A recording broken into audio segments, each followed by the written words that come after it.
ہر کام کا ایک سلیقہ ہوتا ہے، ایک طریقہ ہوتا ہے، ایک قرینہ ہوتا ہے، ایک ادب ہوتا ہے، مینرز ہوتے ہیں، اور جب کوئی کام صحیح طریقے پر کیا جائے تو وہ صحیح نتائج بھی سامنے لاتا ہے۔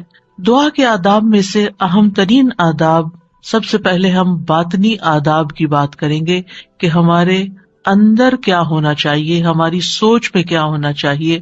تو پہلی چیز ہے اخلاص اور پوری توجہ، یعنی جب بھی ہم اللہ سبحانہ تعالیٰ کی طرف رجوع کریں تو توجہ اور دھیان کے ساتھ کریں، اپنے آپ کو فوکس کریں، پوری یکسوئی کے ساتھ دعا مانگیں۔ ایسے ہی چلتے پھرتے غافل دل کے ساتھ یا سوچ کہیں اور ہے اور منہ سے کچھ اور بول رہے ہیں تو وہ ٹھیک ہے، آپ کی زبان کا ذکر تو ہو جائے گا لیکن دعا کا حق ادا نہیں ہوگا۔ قرآن مجید میں اللہ تعالیٰ فرماتے ہیں وَادْعُوهُ مُخْلِصِينَ لَهُ الدِّينَ، اور اس کے لیے دین کو، عبادت کو خالص کرتے ہوئے اس کو پکارو، یعنی جب اس سے دعا کرو تو پھر اپنے اندر اخلاص پیدا کرو۔ رسول اللہ صلی اللہ علیہ وسلم نے فرمایا اللہ سے قبولیت کے یقین کے ساتھ دعا مانگا کرو کہ اللہ تعالیٰ ضرور قبول کرے گا، اور جان لو کہ اللہ غافل اور لہو و لعب میں مشغول دل کی دعا قبول نہیں فرماتا۔ یعنی اگر آپ توجہ نہیں کرتے اللہ تعالیٰ کی طرف، آپ دھیان نہیں دیتے، آپ کا دل کہیں اور مشغول ہے، صرف زبان سے ہی آپ تکرار کیے چلے جا رہے ہیں تو وہ کافی نہیں، ایسی دعا فائدہ نہیں دے گی۔ دعا کے لیے توجہ ضروری ہے۔ عبد الرحمن بن یزید سے روایت ہے، وہ کہتے ہیں کہ ربیع جمعہ کے دن علقمہ کے پاس آیا کرتے تھے، جب میں وہاں نہ ہوتا تو ان کی طرف پیغام بھیج دیتے۔ تو ایک دفعہ جب وہ آئے، میں وہاں نہ تھا، تو علقمہ مجھ سے ملے، مجھ سے کہا کیا تم نے دیکھا نہیں کہ ربیع کیا بات کہتے ہیں؟ وہ کہتے ہیں کیا تم دیکھتے نہیں کہ لوگ کتنی زیادہ دعائیں کرتے ہیں اور ان کی کتنی کم قبول ہوتی ہیں؟ یہ اس لیے ہوتا ہے کہ اللہ عز و جل خالص دعاؤں کے علاوہ کوئی اور دعا قبول نہیں کرتا۔ یعنی جب تک آپ خالص ہو کے توجہ کے ساتھ دعا نہیں کرتے تو وہ اپنے ہدف تک نہیں پہنچتی، اس کا مقصد پورا نہیں ہوتا، کیونکہ وہ آپ صرف کہہ رہے ہوتے ہیں، مانگ نہیں رہے ہوتے۔ تو آپ کو مانگنا ہے، اور مانگنے کے لیے عاجزی بھی چاہیے، مانگنے کے لیے دل کی تڑپ بھی چاہیے، اور خلوص بھی چاہیے، اور بار بار کی تکرار بھی چاہیے، اور اصرار بھی چاہیے۔ وہ کہتے ہیں کہ میں نے کہا کیا عبداللہ نے بھی یہی نہیں کہا؟ انہوں نے پوچھا کہ عبداللہ نے کیا کہا ہے؟ انہوں نے کہا کہ عبداللہ نے بیان کیا کہ اللہ کسی لوگوں کو سنانے والے، یعنی جو شخص کسی کو سنانے کے لیے دعا کرتا ہے، ریاکار اور ہنسی مذاق سے دعا کرنے والے کی دعا قبول نہیں کرتا، صرف اس دعا کرنے والے کی دعا قبول کرتا ہے جس کے دل سے دعا نکلتی ہے، خلوص کے ساتھ دعا نکلتی ہے۔ یعنی بعض اوقات ہم دعا مانگ رہے ہوتے ہیں اور ہمارا مقصد نہیں ہوتا دعا کرنا، مقصد ہوتا ہے بس کسی کو سنانا کہ ہم دعا کر رہے ہیں، یعنی وہ ہماری صرف ایک بات ہی ہوتی ہے، دعا نہیں ہوتی، دعائیہ انداز میں ایک بات کر رہے ہوتے ہیں۔ تو بات کرنا کچھ اور ہے اور دعا کرنا کچھ اور ہے، اور لوگوں کو سنانا یا لوگوں کو دکھانا، یا جب لوگ سن رہے ہوں تو اس وقت دعائیں کرنا اونچی اونچی آواز میں، اور جب تنہائی میں بیٹھے ہیں، اکیلے ہیں تو کوئی دعا ہی نہیں، یا بہت مختصر سی دعا ہے۔ تو باطنی آداب میں سے کیا ہے کہ جب ہم اکیلے ہوں، تنہائی میں ہوں، پھر ہم اللہ سے کیا باتیں کرتے ہیں، کتنی توجہ کے ساتھ بات کرتے ہیں۔ دوسری بات یہ ہے کہ سچے دل سے دعا کرنا۔ امام احمد بن حنبل رحمہ اللہ سے کہا گیا کہ ہمارے اور رحمان کے عرش کے درمیان کتنا فاصلہ ہے؟ سوال کیا کسی نے، یعنی کتنا فاصلہ یہاں سے عرش تک کا؟ انہوں نے کہا سچے دل سے سچی دعا کرنا، یعنی جب آپ سچے دل سے سچی دعا کرتے ہیں تو آپ کی دعا عرش تک جا پہنچتی، رب العالمین تک پہنچ جاتی ہے، بس اتنا ہی فاصلہ ہے۔ انی قریب، اللہ تعالیٰ قریب ہے، دور نہیں ہے، اسی لیے وہ سنتا ہے ہماری۔ سبحان اللہ، اللہ تعالیٰ عرش پر ہوتے ہوئے ہمارے دلوں کے حال جانتے ہیں، اور ہماری چپکے کی ہوئی باتیں اور دعائیں اور آہیں اور پکار وہ سب بھی سنتے ہیں۔ پھر قبولیت کے یقین کے ساتھ دعا کرنا۔ نبی صلی اللہ علیہ وسلم نے فرمایا تم میں سے کوئی شخص اس طرح دعا نہ کرے کہ اے اللہ اگر تو چاہے تو میری بخشش کر دے، اگر تو چاہے تو مجھ پر رحم کر دے، اگر تو چاہے تو مجھے روزی دے دے۔ نہیں، بلکہ پختگی کے ساتھ سوال کرنا چاہیے، کیونکہ اللہ جو چاہتا ہے کرتا ہے، اللہ پہ کوئی جبر کرنے والا نہیں۔ تو پکی دعا کریں کہ اللہ تعالیٰ یہ چاہیے، ایسا ہی چاہیے، اصرار کے ساتھ، تکرار کے ساتھ، خلوص کے ساتھ۔ اور پھر قبولیت دعا کے بارے میں پریشان نہ ہو کہ ہم نے تو خلوص بھی اور تکرار، اصرار سب کچھ کر لیا، پھر بھی ہماری دعا قبول نہیں ہوئی۔ عمر بن خطاب کہتے ہیں میں دعا کی قبولیت کے بارے میں پریشان نہیں ہوتا بلکہ میں دعا کے بارے میں پریشان ہوتا ہوں. تو جب تمہارے دل میں دعا مانگنے کا خیال ڈال دیا جاتا ہے کہ مانگو تو دعا کی قبولیت اس کے ساتھ ہی ہوتی ہے، یعنی قبولیت بھی ساتھ ہی آ جاتی ہے. تو اس لیے قبولیت ہو جائے گی اگر تم نے مانگ لیا، اپنا فرض پورا کر لیا. پھر یہ کہ خشوع و خضوع اور عاجزی کے ساتھ دعا کرنی چاہیے، یعنی دل کو حاضر کر کے اللہ سبحانہ تعالیٰ کے سامنے اپنی بندگی کا اظہار کر کے کہ میں کچھ نہیں ہوں، میں بہت کمزور انسان ہوں، میں فقیر ہوں، تو بادشاہ ہے، میرے ہاتھ میں کچھ نہیں، ہر چیز کا مالک تو ہے. جب انسان اس طرح اپنی عاجزی کو ظاہر کر کے دعا کرتا ہے تو بھی دعا قبول ہوتی ہے. ابو موسیٰ اشعری کہتے ہیں ہم ایک سفر میں رسول اللہ صلی اللہ علیہ وسلم کے ساتھ تھے. جب ہم کسی وادی میں اترتے تو لا الہ الا اللہ اور اللہ اکبر کہتے اور ہماری آواز بلند ہو جاتی تو نبی صلی اللہ علیہ وسلم نے فرمایا اے لوگو اپنی جانوں پر رحم کرو، کیونکہ تم کسی بہرے یا غائب کو نہیں پکار رہے، وہ تو تمہارے ساتھ ہی ہے، بے شک وہ سننے والا تم سے بہت قریب ہے، بے شک وہ سننے والا بہت قریب ہے. انہ سمیع قریب تبارک اسمہ وتعالی جدہ، اس کا نام برکتوں والا ہے اور اس کی عظمت بہت ہی بڑی ہے. پھر یہ کہ اپنی بے بسی اور اللہ تعالیٰ کی نعمتوں کا اقرار کرتے ہوئے دعا کرنا. ہمیں زکریا علیہ السلام کے بارے میں پتہ چلتا ہے قرآن مجید سے کہ انہوں نے کہا قال رب انی وہن العظم منی واشتعل الرأس شیبا ولم اکن بدعائک رب شقیا. اے رب میری ہڈیاں کمزور ہو گئی ہیں، میرا سر بڑھاپے سے بھڑک اٹھا ہے، بال سفید ہو گئے ہیں، اور اے میرے رب میں تجھ سے مانگ کر کبھی نامراد نہیں ہوا. یعنی میرے اینڈ پر کوئی چیز کام نہیں کر رہی لیکن تیرے اینڈ پہ سب کچھ کام کرتا ہے، لہذا میں ابھی بھی مایوس نہیں ہوں. دعا میں جب کچھ چیزیں جمع ہو جاتی ہیں تو پھر دعا قبولیت کا درجہ پاتی ہے، جس میں اللہ تعالیٰ کی بارگاہ میں اپنی کمزوری، اپنی محتاجگی، اپنی عاجزی کا اظہار کرنا، عاجزی اور انکساری، لاچاری اور بے بسی، پھر ساتھ ساتھ اللہ کی تعریف بھی کرنا. یعنی ایک طرف اپنی کمزوری کا ذکر کرنا، اللہ میں تو گناہ گار ہوں اور تو بخشنے والا ہے، اللہ میں تو اپنی جان پہ ظلم کرنے والا ہوں اور تو ہم پر مہربان ہے. یعنی ایک طرف اپنی کمزوری کا اظہار اور دوسری طرف اللہ کی رحمت اور اللہ تعالیٰ کی بہترین صفات کا اقرار، وہ ساتھ ساتھ چلے. پھر اس کی نعمتوں کا اقرار کہ اللہ تو نے مجھے یہ بھی نعمت دی میرے مانگے بغیر، تو نے مجھے یہ بھی عطا کر دیا میرے مانگے بغیر، تو مجھے یہ بھی عطا کر دے. یعنی پھر اپنی حاجت رکھے. یعنی اس سے دعا کے اندر ایک خوبصورتی پیدا ہو جاتی ہے. یعنی مانگنے والے کا جو انداز ہوتا ہے اس پر بھی بہت ڈپینڈ کرتا ہے. اب دیکھیں ایک شخص آپ کے پاس آتا ہے اور روڈلی بات کرتا ہے اور اپنی کوئی ضرورت بتاتا ہے، آپ کیا کریں گے؟ ٹھہر جاؤ، کرتے ہیں تو ہماری خبر لیتے ہیں. آپ شاید کر بھی لیں کچھ اس کے لیے لیکن اس محبت سے نہیں. ایک شخص آتا ہے، وہ بڑی محبت سے آپ سے بات کرتا ہے، آپ کے احسانات کا ذکر کرتا ہے، آپ کی کوئی تعریف کر دیتا ہے اور اس کے بعد اپنی کوئی ضرورت رکھتا ہے تو آپ اپنی وسعت سے بڑھ کے بھی شاید اس کی مدد کر دیں. تو جب بندے اور بندے کے بیچ میں یہ معاملہ ہے تو جو اصل بادشاہ ہے اس کا کتنا حق بنتا ہے کہ ہم اس کی نعمتوں کا اقرار کریں، اس کی تعریف کریں اور سچے دل سے اس کی حمد و ثنا بیان کریں. اور پھر خاص طور پر یہ کہ انسان اپنے گناہوں کا اعتراف کرے کہ یا اللہ میں گناہ گار ہوں. ایک تو ہوتا نا جو اوپر اوپر سے ہم کہتے رہتے ہیں ہم تو بڑے گناہ گار ہیں، وہ والا گناہ گار نہیں، جو اصلی والا اپنے کسی گناہ کو یاد کر لیں، یا اللہ مجھ سے یہ بھی زیادتی ہوئی ہے، میرے منہ سے یہ لفظ نکل گئے تھے، فلاں شخص کو میں نے ہرٹ کر دیا تھا، یا اللہ میری نماز لیٹ ہو گئی تھی، مجھے قرآن بھی صحیح نہیں پڑھنا آتا، میں نے پتہ نہیں اور کون سی غلطیاں کی ہیں جو مجھ سے زیادہ تو جانتا ہے، میں تو کر کے بھی بھول چکی ہوں لیکن تو معاف کرنے والا ہے. حضرت سلیمان علیہ السلام نے کیا کیا تھا؟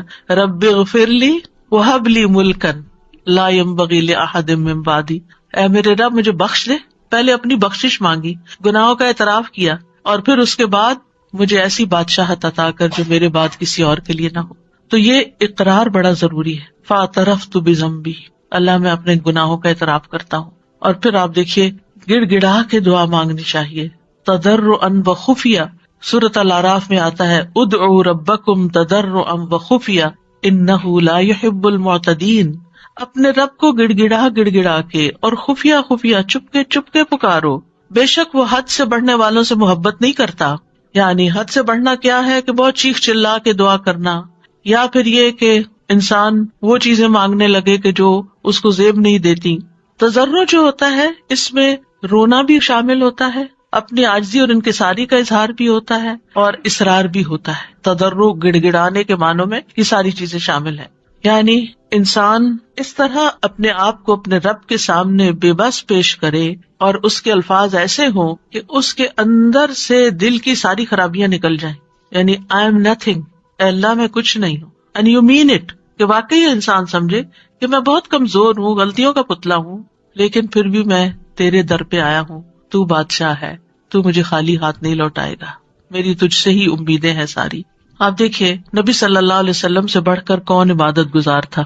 سب سے زیادہ عبادت تو نبی صلی اللہ علیہ وسلم نے کی، لیکن بدر کے دن ان کا اللہ تعالیٰ کے آگے رونا اور گڑ گڑانا اور پھر اپنے ہاتھوں کو اٹھا اٹھا کے دعا کرنا وہ ہم سب جانتے ہیں. صحیح مسلم میں آتا ہے غزوہ بدر کے موقع پر اللہ کے نبی صلی اللہ علیہ وسلم قبلہ رخ ہوئے، پھر دعا کے لیے اپنے ہاتھوں کو اٹھایا اور اپنے رب سے گڑ گڑا کے دعا مانگنا شروع کی. اللہم انجز لی ما وعدتنی، اللہم آتی ما وعدتنی، اللہم ان تہلک ہذہ العصابۃ من اہل الاسلام لا تعبد فی الارض. اے اللہ میرے لیے اپنے کیے ہوئے وعدے کو پورا فرما، اے اللہ اپنے وعدے کے مطابق معاملہ فرما. اے اللہ اگر اہل اسلام کی یہ جماعت ہلاک ہو گئی تو زمین پر تیری عبادت نہ کی جائے گی. اور یہ صرف ایک دفعہ جملہ نہیں انہوں نے بولا، بار بار یہی کہتے تھے اللہ اپنے وعدوں کو پورا کر دے، اللہ اپنے وعدے پورے کر دے. آپ صلی اللہ علیہ وسلم برابر اپنے رب سے اپنے ہاتھ دراز کیے ہوئے، ہاتھ اٹھا کے قبلے کی طرف منہ کر کے دعا مانگتے رہے، یہاں تک کہ آپ کی چادر آپ کے شانے سے گر پڑی. یعنی کندھے پہ جو چادر اڑی تھی وہ نیچے گر گئی، یعنی اتنا ہاتھ اٹھایا کہ وہ چادر بھی گر گئی. بس ابو بکر رضی اللہ عنہ آپ کی طرف آئے، آپ کی چادر کو اٹھایا، اسے آپ کے کندھے پہ ڈالا، پھر آپ کے پیچھے سے آپ کو لپٹ گئے اور عرض کیا اللہ کے نبی آپ کی اپنے رب سے دعا کافی ہو چکی، ان قریب وہ آپ سے کیے ہوئے اپنے وعدے کو پورا فرمائے گا. اگر ہم سے کسی نے وعدہ کیا ہو کہ میں تمہارا یہ کام کر دوں گا، اگر ہم سے اللہ نے وعدہ کیا ہو کوئی کہ یہ ہو جائے گا، تو پھر اس کے بعد ہماری دعائیں کتنی ہوگی؟ ہم تو دعا ہی نہیں کریں گے، ہم کہیں گے وہ تو آلریڈی کانٹریکٹ ہو چکا ہے، وعدہ ہو چکا ہے، اب تو ہو ہی جائے گا نا، بس ہو ہی جائے گا، اب کیا فکر، اب ٹکٹ لے لی ہے، ویزا لگ گیا ہے، اب تو عمرے پہ جانا پکا ہو گیا، ہو ہی جائے گا. نہیں، یہ ٹکٹ اور ویزا نہیں لے کے جاتا آپ کو، یہ اللہ کا اذن، اللہ کی طرف سے رحمت، اللہ کی طرف سے عنایت آپ کو لے کے جاتی ہے. اور جب تک آپ اس کے گھر تک پہنچ نہیں جاتے مسلسل دعا کرتے رہیں، مانگ مانگ کے اللہ سے نیکیوں کے موقع لیتے رہیں. کسی بھی موقع پر کوئی بھی نیکی کا کام کرنا ہو، اب مثلا نماز پڑھنے جا رہے ہیں آپ، تو آپ اللہ تعالیٰ سے دعا کریں، اللہ تعالیٰ نماز تو پڑھنے جا رہی ہوں، خوشبو آپ نے ڈالنا ہے، میرا دل آپ نے لگانا ہے، میرے لیے اس نماز کو آنکھوں کی ٹھنڈک آپ نے بنانا ہے، اس نماز میں میری محبت آپ نے ڈالنی ہے. کیونکہ نیکی کے کام بھی فار گرانٹیڈ نہ لیا کریں، یہاں ہو جائیں گے، بس یہ تو فرض ہے نا، ادا کر لیں گے، وضو کر لیا نا، جانماز بچ لی، کیا مشکل ہے، میں چلی جاؤں گی. نہیں، وہاں تک جانے کی توفیق بھی اللہ دیتا ہے، اور اچھا سا کام کرنے کی توفیق بھی اللہ تعالیٰ ہی دیتا ہے. اس لیے اس سے مانگتے رہے، چھوٹی چھوٹی چیزیں، یعنی جو بھی کام کرتے رہے. کھانا پکانے جا رہے ہیں تو دعا کریں یا اللہ بہت اچھا سا بن جائے. کوئی بھی کام، کسی سے کوئی ڈیل کرنے جا رہے ہیں، بازار جا رہے ہیں، کچھ خرید رہے ہیں، کچھ بھی کر رہے ہیں، تو دل میں اللہ تعالیٰ کو پکارتے رہیں، اللہ تعالیٰ سے کنیکشن ڈیولپ کریں، اللہ تعالیٰ سے راز و نیاز کیا کریں، اللہ تعالیٰ کو اپنے دل کے قریب محسوس کیا کریں. قریب و مجیب، وہ قریب بھی ہے، جواب بھی دیتا ہے، دعائیں قبول کرتا ہے. اور پھر چپ کے یہ جو دعاؤں کی قسمیں جو میں نے ذکر کی ہیں ابھی، یہ ساری خفیہ دعائیں، دل میں، دائیں بائیں کسی کو نہیں پتا آپ کیا کر رہے ہیں، لیکن مانگتے چلے جائیں. زکریا علیہ السلام کے بارے میں اللہ تعالیٰ نے خاص طور پہ فرمایا، ذکر رحمت ربک عبدہ زکریا اذ نادى ربہ نداء خفیا. یہ آپ کے رب کی اس رحمت کا ذکر ہے جو اس نے اپنے بندے زکریا پر کی، جب اس نے اپنے رب کو چپ کے پکارا، چپ کے کسی کو نہیں پتا کیا مانگ رہے ہیں. اللہ تعالیٰ نے قرآن میں کھول دیا کیا مانگا، کیسے مانگا، سب کچھ ہمیں بتا دیا، وہ اپنے رب کو بتا رہے تھے. تو انسان کو چاہیے کہ پوشیدہ دعائیں بھی کرے، کیونکہ اللہ تعالیٰ کو یہ پسند ہے. اللہ سے وہی انسان تنہائی اور علیحدگی میں سرگوشی کرتا ہے جس کو یہ یقین ہو کہ اللہ تعالیٰ اس کے بہت قریب ہے. حسن بن ابی حسن کہتے ہیں کہ ہم نے اپنے زمانے میں ایسے لوگ پائے جو اپنے نیک اعمال میں سے جس عمل کو مخفی رکھنے پر قدرت رکھتے اس کو اتنا مخفی رکھتے کہ کسی کو پتہ نہیں چلتا تھا، چھپا کے عمل کیا کرتے تھے. اور دعا بھی اس میں سے ایک ہے، یعنی آپ دعا کریں چھپا چھپا کے، صرف اپنے رب کے ساتھ شیئر کریں. آپ دیکھیں آپ اپنے سیکریٹس کس کے ساتھ شیئر کرتے ہیں؟ جس سے آپ کو سب سے زیادہ محبت ہوتی ہے، جو آپ کے سب سے زیادہ قریب ہوتا ہے، صرف فزیکلی نہیں، جو آپ کے دل کے قریب ہوتا ہے. تو اللہ سے بڑھ کر ہمارے دل کے قریب کون ہو سکتا ہے؟ اور اللہ سے بڑھ کر ہمیں محبت کس سے ہونی چاہیے؟ سب سے زیادہ محبت بھی اسی سے، اور سب سے زیادہ قربت کا احساس بھی اسی کے ساتھ، اور پھر سب سے زیادہ راز و نیاز بھی اسی کے ساتھ، مناجات بھی اسی کے ساتھ. تو جب انسان چپ کے دعا کرتا ہے تو اس کے بہت سے فائدے ہوتے ہیں. ایک تو انسان کے ایمان میں اضافہ ہوتا ہے کہ اللہ تعالیٰ خفیہ دعا سنتا ہے. دوسرا یہ ہے کہ اللہ سبحانہ وتعالیٰ رب کائنات ہے، بادشاہ ہے. کسی بادشاہ کے دربار میں جا کے آپ کیسے بات کرتے ہیں؟ کس ٹون کے ساتھ، کتنا لاؤڈ؟ کبھی کسی کو دیکھا کہ کسی ڈگنیٹری کے پاس جا کے چیخ چلا کے بات کر رہا ہو؟ اللہ سبحانہ وتعالیٰ کے سامنے تو ہمارا ادب اور احترام اور بھی زیادہ ہونا چاہیے. یعنی اللہ سے محبت کا مطلب یہ نہیں کہ ہم پھر اللہ تعالیٰ سے ایسے باتیں کریں جیسے کسی بچے سے باتیں کر رہے ہیں، جیسے اپنے بچوں سے لاڈ کر رہے تھے، ایسے تھوڑی. ادب احترام. پھر آپ دیکھیے کہ جب انسان چپ کے اور ادب احترام کے ساتھ بات کرتا ہے تو اس میں اخلاص بھی زیادہ ممکن ہوتا ہے. تو یہ چند آداب تھے، باطنی آداب. اب ظاہری آداب. ظاہری آداب میں آپ دعا تو کبھی بھی کہیں بھی مانگ سکتے ہیں، وضو ہو یا نہ ہو. لیکن اگر آپ کی کوئی خاص دعا ہے، کوئی خاص حاجت ہے، کوئی خاص بات ہے، تو پھر آپ باوضو ہو کے، پاک صاف ہو کے اللہ تعالیٰ کی حضور فارملی بیٹھ کے نماز پڑھ کے پھر خاص طرح دعا کریں. یعنی یہ مستحب عمل ہے، فرض نہیں ہے، لازم نہیں ہے. کیونکہ آپ دیکھیے کہ جب انسان باوضو ہوتا ہے نا تو اس کی کیفیت اور ہوتی ہے. تو اس اچھی کیفیت کے ساتھ آپ جب مانگتے ہیں تو قبولیت کے زیادہ امکانات ہوتے ہیں. لیکن اگر کوئی وضو نہ کر سکے کوئی حرج نہیں. ابو عامر رضی اللہ عنہ جب شہید ہوئے تو ابو موسیٰ اشعری رضی اللہ عنہ نے آ کر نبی صلی اللہ علیہ وسلم کو خبر دی اور کہا کہ ابو عامر نے کہا تھا کہ آپ صلی اللہ علیہ وسلم کے پاس جا کر کہنا کہ میرے لیے استغفار کریں. تو اب وہ شہید ہو چکے ہیں. آپ نے پانی طلب کیا، وضو فرمایا، پھر اپنے ہاتھ اٹھا کر دعا کی، اے اللہ ابو عامر کی مغفرت فرما. کیا ہمیں اگر کوئی دعا کے لیے کہتا ہے، ہم نے بھی کبھی ایسا اہتمام کیا؟ پھر ہم اپنی اور رسول اللہ صلی اللہ علیہ وسلم کی امت کے لیے جو خیر خواہی ہے اس کا فرق دیکھ لیں کہ کوئی اگر ہمیں کہتا ہے کہ ہمارے لیے دعا کر دیں تو ہم اس کو الٹا بوجھ سمجھ لیتے ہیں. اور اس حدیث سے یہ بھی پتہ چلتا ہے کہ کسی کو اپنی بخشش کی دعا کے لیے کہنے میں کوئی حرج نہیں، اور خاص طور پر اپنے قریبی دوستوں اور اپنے بچوں کو یہ وصیت بھی کرنی چاہیے کہ خصوصاً مرنے کے بعد ہماری بخشش کی دعا ضرور کریں.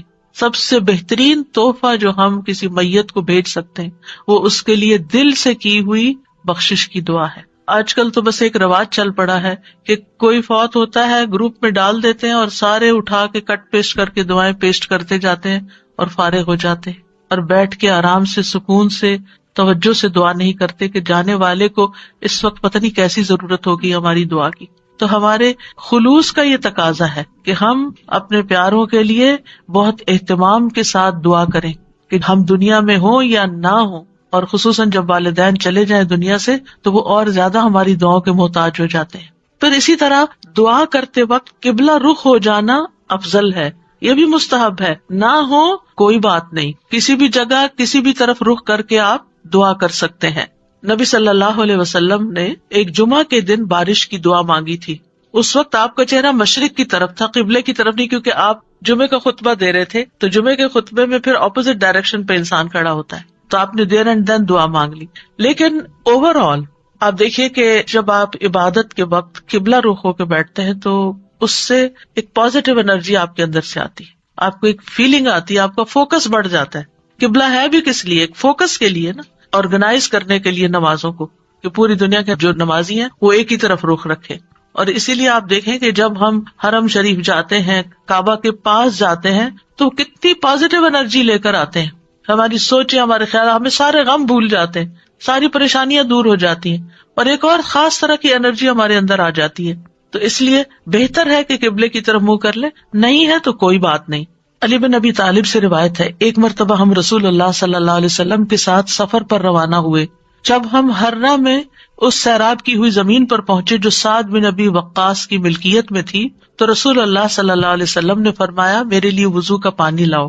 جب نبی صلی اللہ علیہ وسلم وضو کر چکے تو قبلہ رخ ہو کر کھڑے ہو گئے، اللہ اکبر کہہ کے فرمایا، اے اللہ، ابراہیم جو تیرے بندے اور تیرے خلیل تھے، انہوں نے اہل مکہ کے لیے برکت کی دعا کی تھی، اور میں محمد تیرا بندہ اور تیرا رسول ہوں صلی اللہ علیہ وسلم، میں تجھ سے اہل مدینہ کے حق میں دعا مانگتا ہوں کہ اہل مدینہ کے مد اور سا میں اہل مکہ کی نسبت دگنی برکت عطا فرما دے۔ مد اور سا پیمانے ہیں جن سے ناپ کے تول کی چیزیں دی جاتی تھی، اسکیلز ہیں۔ تو کس طرح نبی صلی اللہ علیہ وسلم نے اہتمام کے ساتھ دعا مانگی، اور ابراہیم علیہ السلام کی پریکٹس کو سامنے رکھتے ہوئے، اس کا ایک طرح سے واسطہ دیتے ہوئے کہ آپ نے ان کی دعا بھی سنی تھی، مدینہ والوں کے لیے میری دعا سنیں، اور آپ اس برکت کو محسوس کرتے ہیں جب آپ وہاں جاتے ہیں۔ یہاں اس حدیث سے کیا پتہ چلتا ہے کہ آپ نے دعا کے لیے وضو بھی کیا اور دعا کے لیے قبلہ رخ بھی ہوئے، یعنی دونوں کام کی توجہ اور فوکس، اور ایک ادب کے تقاضے کے تحت۔ ضروری نہیں کہ ہر وقت کیا جائے، لیکن کیونکہ اس وقت آپ نے نماز نہیں پڑھائی کوئی، خالی دعا کے لیے آپ نے یہ اہتمام کیا۔ پھر اسی طرح یہ کہ ہاتھ پھیلا کے، ہاتھ اٹھا کے دعا کرنی چاہیے۔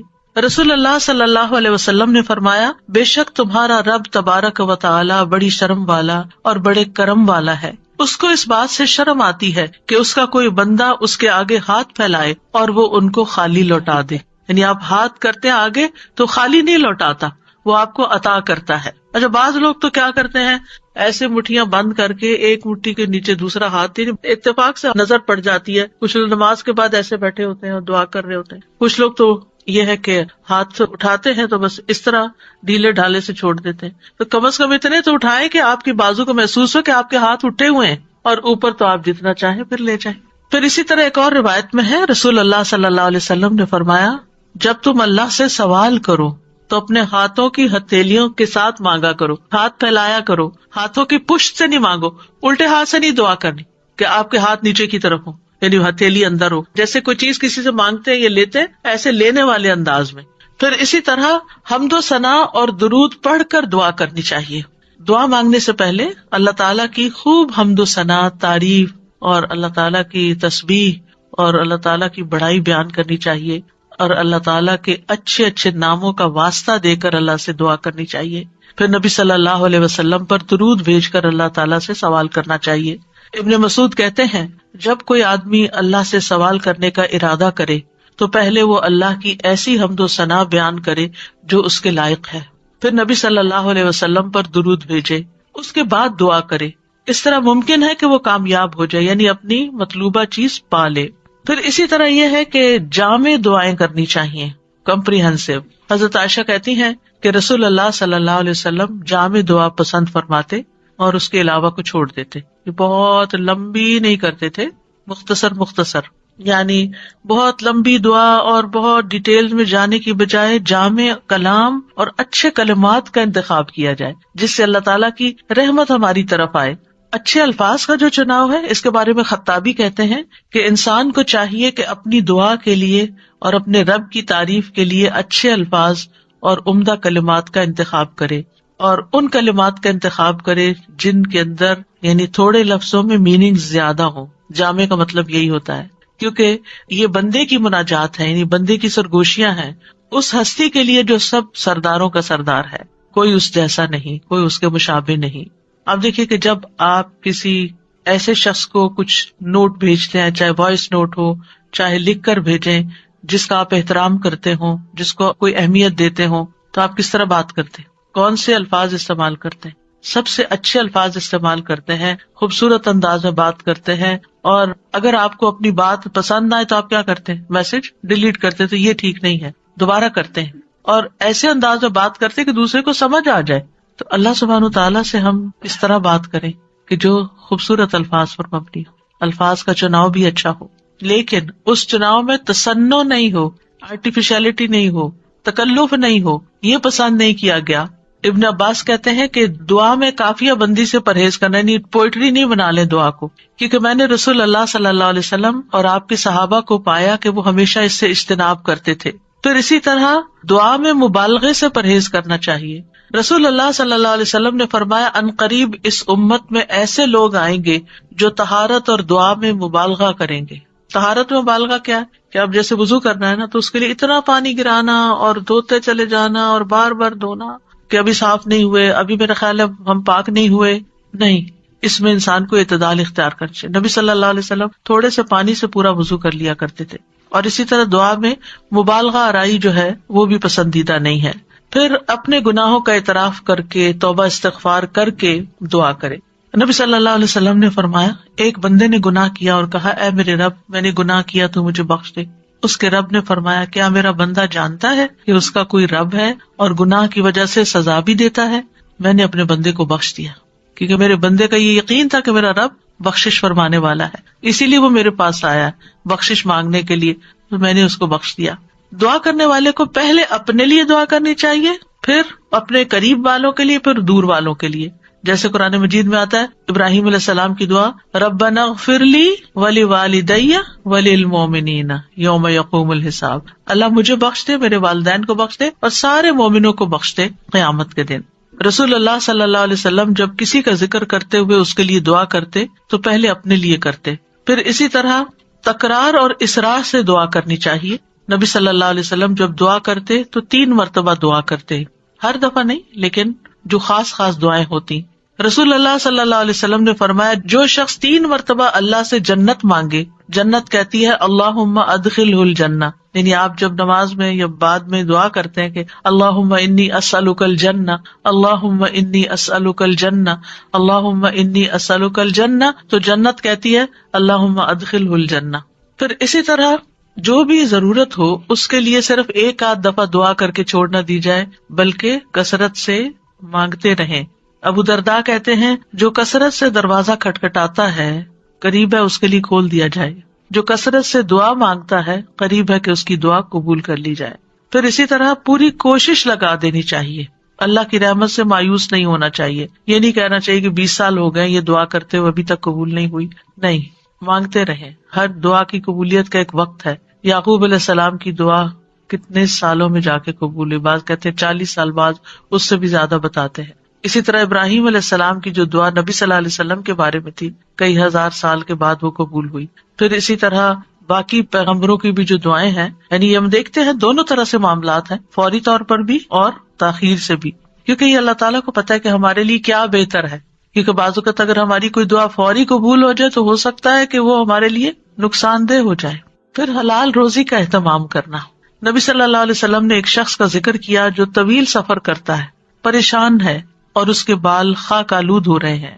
وہ اپنے ہاتھ آسمان کی طرف پھیلا کر کہتا ہے اے رب اے رب, حالانکہ اس کا کھانا حرام, اس کا پینا حرام, اس کا پہننا سب حرام چیزوں سے ہے, اسے حرام ہی سے خوراک دی گئی, پھر اس کی دعا کیسے قبول ہو؟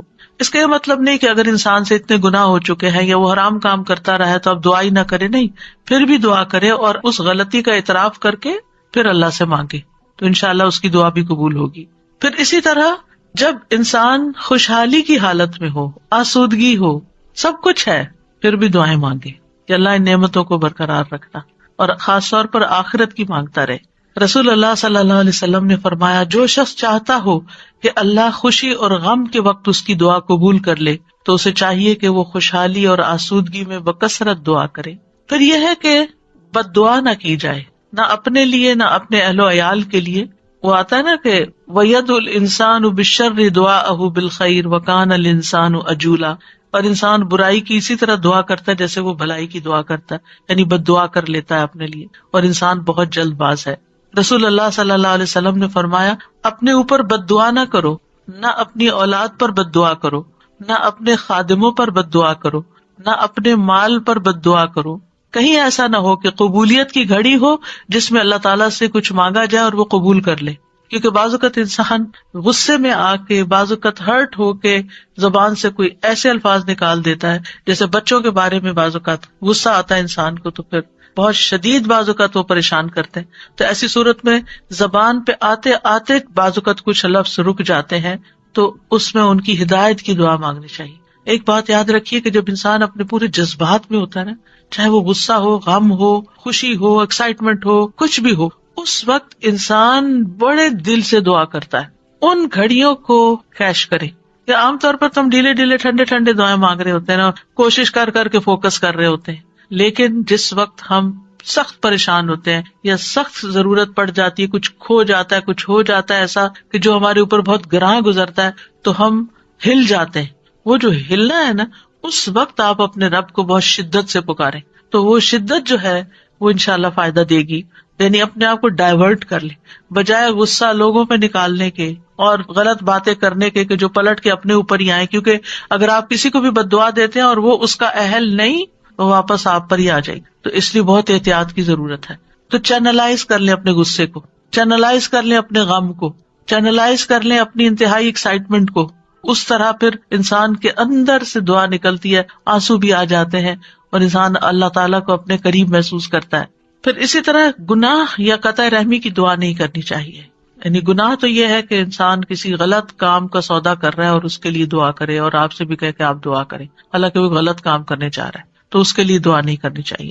دوسرا یہ ہے کہ قطع رحمی نہ ہو.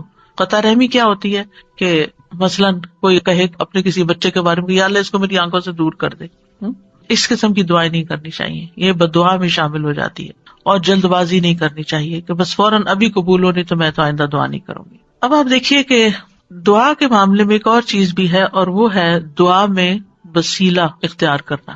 تو دعا میں کچھ وسیلے جائز ہیں، کچھ جائز نہیں. جائز وسیلے کیا ہیں؟ نمبر 1، اسماء حسنہ کو وسیلہ بنا کے دعا کرنا. قرآن مجید میں آتا ہے وَلِلَّهِ الْأَسْمَاءُ الْحُسْنَى فَادْعُوهُ بِهَا، اور سب اچھے نام اللہ ہی کے ہیں، سو اسے ان کے ساتھ پکارو، اچھے ناموں کے ساتھ. مثلا ہم یہ کہیں کہ یا حی یا قیوم برحمتک استغیث، اب یہاں اللہ کے ناموں کو وسیلہ بنایا اور رحمت مانگی. یا ذا الجلال والاکرام، یا من بیدہ ملکوت السماوات والارض، یا رب ربنا، یا رب العالمین، یا ارحم الراحمین، یا اللہ یا رحمان یا رحیم، یا اللہ یا کریم، یا وہاب، رزق مانگنا تو یا رزاق. اس طرح اللہ تعالیٰ کے ناموں کو وسیلہ بنا کے آپ دعا کر سکتے ہیں. کچھ تو وہ نام ہے جن میں اسم اعظم بھی ہے، اور نبی صلی اللہ علیہ وسلم نے ان ناموں کے ساتھ دعا کی ہے جو مشہور یا حی یا قیوم وغیرہ. لیکن یہ ہے کہ چونکہ ایک عمومی ہدایت ہے کہ اللہ کے ناموں کے ساتھ دعا کی جائے، تو کسی بھی نام کو جو آپ کو بہت اچھا لگتا ہے، اللہ تعالیٰ کی کوئی بھی پیاری صفت، اس کے ساتھ اللہ کو پکار کے آپ اللہ تعالیٰ سے دعا کریں. کیونکہ یہ بھی ایک محبت کا اظہار ہوتا ہے نا، جس سے آپ محبت کرتے ہیں اس کے آپ ہر نام سے ہی پیار کرتے ہیں، بلکہ نئے نئے نام رکھتے رہتے ہیں. یا قریب یا مجیب بھی کہہ سکتے ہیں. پھر فرشتے بھی آپ دیکھیں کہ اللہ کے ناموں کو وسیلہ بنا کر دعا کرتے ہیں. الذین یحملون العرش ومن حولہ یسبحون بحمد ربہم ویؤمنون بہ ویستغفرون للذین آمنوا. کیا کہتے ہیں؟ ربنا وسعت کل شیء رحمتا وعلما، اے ہمارے رب تو نے ہر چیز کو اپنی رحمت اور علم سے گھیر رکھا ہے. تو یہ اللہ کے ناموں کو وسیلہ بنا رہے ہیں ایک طرح سے. اس کے بعد کہتے ہیں فاغفر للذین تابوا، اللہ جو توبہ کرتے ہیں، واتبعوا سبیلک، تیرے رستے پہ چلتے ہیں، ان کو بخش دے، وقہم عذاب الجحیم، اور انہیں جہنم کے عذاب سے بچا لے. انبیاء علیہ السلام بھی اللہ کے ناموں کا وسیلہ اختیار کرتے ہیں. حضرت سلیمان نے عرض کیا تھا قال رب اغفر لی وہب لی ملکا لا ينبغی لأحد من بعدی انک انت الوہاب، تو بہت عطا کرنے والا ہے، تو مجھے بھی عطا کر. پھر اسی طرح یوسف علیہ السلام نے دعا کی تھی رب قد آتیتنی من الملک وعلمتنی من تأویل الاحادیث فاطر السماوات والارض انت ولی فی الدنیا والآخرہ توفنی مسلما والحقنی بالصالحین. تو یہاں پر فاطر السماوات والارض یہ اللہ تعالیٰ کے نام لیا گیا ہے. نبی صلی اللہ علیہ وسلم کو بھی جب کوئی مشکل پیش آتی تو آپ فرماتے یا حی یا قیوم برحمتک استغیث. اور یہ قبولیت کے اسباب میں سے ہے اللہ کے ناموں کے ساتھ دعا کرنا جو ہے. رسول اللہ صلی اللہ علیہ وسلم مسجد میں داخل ہوئے تو دیکھا گیا کہ ایک شخص نے اپنی نماز پوری کر لی اور تشہد میں بیٹھا ہے اور کہہ رہا ہے اللہم انی اسألک یا اللہ الاحد الصمد الذی لم یلد ولم یولد ولم یکن لہ کفوا احد ان تغفر لی ذنوبی انک انت الغفور الرحیم. آپ صلی اللہ علیہ وسلم نے 3 بار فرمایا اس کو بخش دیا گیا ہے. یعنی اس دعا کے ساتھ آپ دیکھیں کہ اس میں اخلاص بھی ہے نا. یا اللہ الاحد الصمد الذی لم یلد ولم یولد وَلَمْ يَكُنْ لَهُ كُفُوًا أَحَدٌ، یہ سورۃ اخلاص کا حصہ ہے۔ أَن تَغْفِرَ لِي ذُنُوبِي، میں توحید خالص کا اقرار کر کے اپنے گناہوں کی معافی مانگتا ہوں۔ پھر یا ذی الجلال والاکرام کو لازم پکڑ لینا چاہیے۔ نبی صلی اللہ علیہ وسلم نے فرمایا ان ناموں کے ساتھ چمٹے رہو، یعنی روزانہ ان ناموں کے ساتھ اللہ تعالیٰ سے دعا کرنی چاہیے۔ پھر یہ کہ ادب کے ساتھ اس کی صفت بیان کرتے ہوئے دعا کرنی چاہیے۔ پھر رب کے وسیلے سے دعا کرنی چاہیے، یعنی ابو درداء کہتے ہیں اللہ تعالیٰ مومنوں پر رحم فرمائے، وہ مسلسل یہی کہتے رہے ربنا ربنا ربنا ربنا، یہاں تک کہ ان کی دعا قبول کر لی گئی۔ اپنے نیک اعمال کو وسیلہ بنا کے دعا کرنا، یعنی یہ وسیلہ دے سکتے ہیں ہم۔ اور اس کی دلیل وہ غار والے ہیں جو غار میں پھنس گئے تھے، 3 لوگ، انہوں نے اپنے اپنے نیک عمل کو وسیلہ بنا کر دعا کی تو غار کے دروازے یا دھانے سے بھاری پتھر ہٹ گیا جو 3 لوگ مل کے بھی ہٹا نہیں پا رہے تھے۔ پھر اپنے ایمان لانے کو وسیلہ بنا سکتے ہیں، الذین یقولون ربنا اننا آمنا فاغفر لنا ذنوبنا وقنا عذاب النار، جو لوگ کہتے ہیں اے ہمارے رب، بے شک ہم ایمان لے آئے تو ہمارے لیے ہمارے گناہوں کو بخش دے، یعنی ہمارے ایمان کی وجہ سے ہمارے گناہوں کو بخش دے اور ہمیں آگ کے عذاب سے بچا لے۔ پھر زندہ نیک لوگوں کی دعا کے ساتھ وسیلہ پکڑنا، یعنی ان سے دعا کروانا۔ نیک لوگوں میں سے اگر کوئی آدمی زندہ ہے، آپ کے والدین ہیں، سارا وقت عبادت میں لگے رہتے ہیں، کوئی غیبت چگلی نہیں کرتے ادھر ادھر، نانا نانی دادا دادی بزرگ ہو جاتے ہیں نا، یا والدین بھی بزرگ آپ کے پاس ہیں، اور آپ دیکھتے کہ سارا دن یا وہ تسبیح کر رہے ہیں، یا وہ قرآن پڑھ رہے ہیں، یا وہ نمازیں پڑھ رہے ہیں، اور عمر کے اس حصے میں پہنچ گئے ہیں کہ اب وہ کوئی برا کام نہیں کرتے، تو ان سے بھی خاص دعا کروانی چاہیے، یعنی ان کے پاس جا کر کہنا آپ ہمارے لیے دعا کریں یا ان سے دعا کروائیں، تو یہ دراصل آپ ان کا وسیلہ پکڑ رہے ہیں، ایک طرح سے یہ بھی وسیلہ ہے۔ مثلاً آپ کہہ سکتے ہیں کہ آپ میرے لیے دعا کریں اللہ تعالیٰ مجھے بخش دے، یا اگر رزق کا معاملہ ہے تو رزق، یا شفا چاہیے تو اللہ تعالیٰ سے دعا کریں اللہ تعالیٰ میری بیماری دور کر دے، یا جو بھی کوئی مسئلہ ہو۔ یا اسی طرح یہ کہ اگر بارش نہیں برس رہی ہے اور کوئی لوگوں کے لیے پرابلم ہو رہی ہے تو ان سے کہہ سکتے ہیں کہ وہ بھی خاص دعا کریں۔ حضرت عمر رضی اللہ عنہ جو تھے رسول اللہ صلی اللہ علیہ وسلم کے چچا عباس کی دعا کو انہوں نے وسیلہ بنایا تھا۔ انس بن مالک کہتے ہیں جب کبھی عمر رضی اللہ عنہ کے زمانے میں قحط پڑتا تو عمر رضی اللہ عنہ عباس بن عبد المطلب کے وسیلے سے دعا کرتے تھے اور فرماتے اے اللہ، پہلے ہم تیرے پاس اپنے نبی کا وسیلہ لایا کرتے تھے تو پانی برساتا تھا، اب ہم اپنے نبی کے چچا کو وسیلہ بناتے ہیں تو ہم پر پانی برسا، یعنی ان سے بھی دعا کرواتے۔ تو انس رضی اللہ عنہ کہتے ہیں چنانچہ انہوں نے ایک دفعہ ایسے کیا تو خوب بارش برس پڑی۔ تو یہ جو کسی سے جا کے کہنا کہ آپ دعا کریں، اس میں کوئی حرج نہیں، لیکن صرف ایک رسم بنا لینا، ہر وقت دعا کے لیے کہتے رہنا، آپ دوسرے کے لیے دعا شروع کر دیں، فرشتہ آمین کہے گا وہ آپ کو وہی لگ جائے گی، یعنی اس کو ایک رسم نہ بنائیں۔ یعنی لوگوں نے نا شدت اختیار کر لی ہے، ان ایکسٹریم پہ چلے گئے، یا ہر وقت یہی کہتے رہتے ہیں بس دعا کریں دعا کریں دعا، یا پھر دوسری طرف کہتے کسی کو بھی نہ کہیں دعا کریں۔ یہ دونوں چیزیں ٹھیک نہیں، اعتدال میں رہیں۔ ایک عورت اپنے بچے کو لے کر نبی صلی اللہ علیہ وسلم کی خدمت میں حاضر ہوئی اور عرض کیا اے اللہ کے نبی، اس کے حق میں اللہ سے دعا کیجیے، اور میں 3 بچوں کو دفن کر چکی ہوں، یعنی اس سے پہلے میرے 3 بچے فوت ہو چکے ہیں، آپ اس کے لیے دعا کیجیے۔ آپ نے پوچھا تم نے 3 بچوں کو دفن کیا ہے؟ اس نے کہا ہاں۔ آپ نے فرمایا تم نے پھر جہنم سے ایک مضبوط بندش باندھ لی ہے، یعنی اللہ تعالیٰ تمہارے لیے ان بچوں کی وجہ سے آگ سے تمہیں بچا لے گا۔ تو یہ دعا کا ایک طرح سے وسیلہ بن گیا۔ اب کچھ وسیلے ناجائز بھی ہیں تو ان کا بھی پتہ ہونا چاہیے۔ ان میں سے فوت شدہ نیک آدمی کو وسیلہ بنانا، اس کی ممانعت ہے۔ کیوں؟ اس لیے کہ وہ نہیں ہماری باتیں سنتے، وہ ہمارا حال نہیں جانتے۔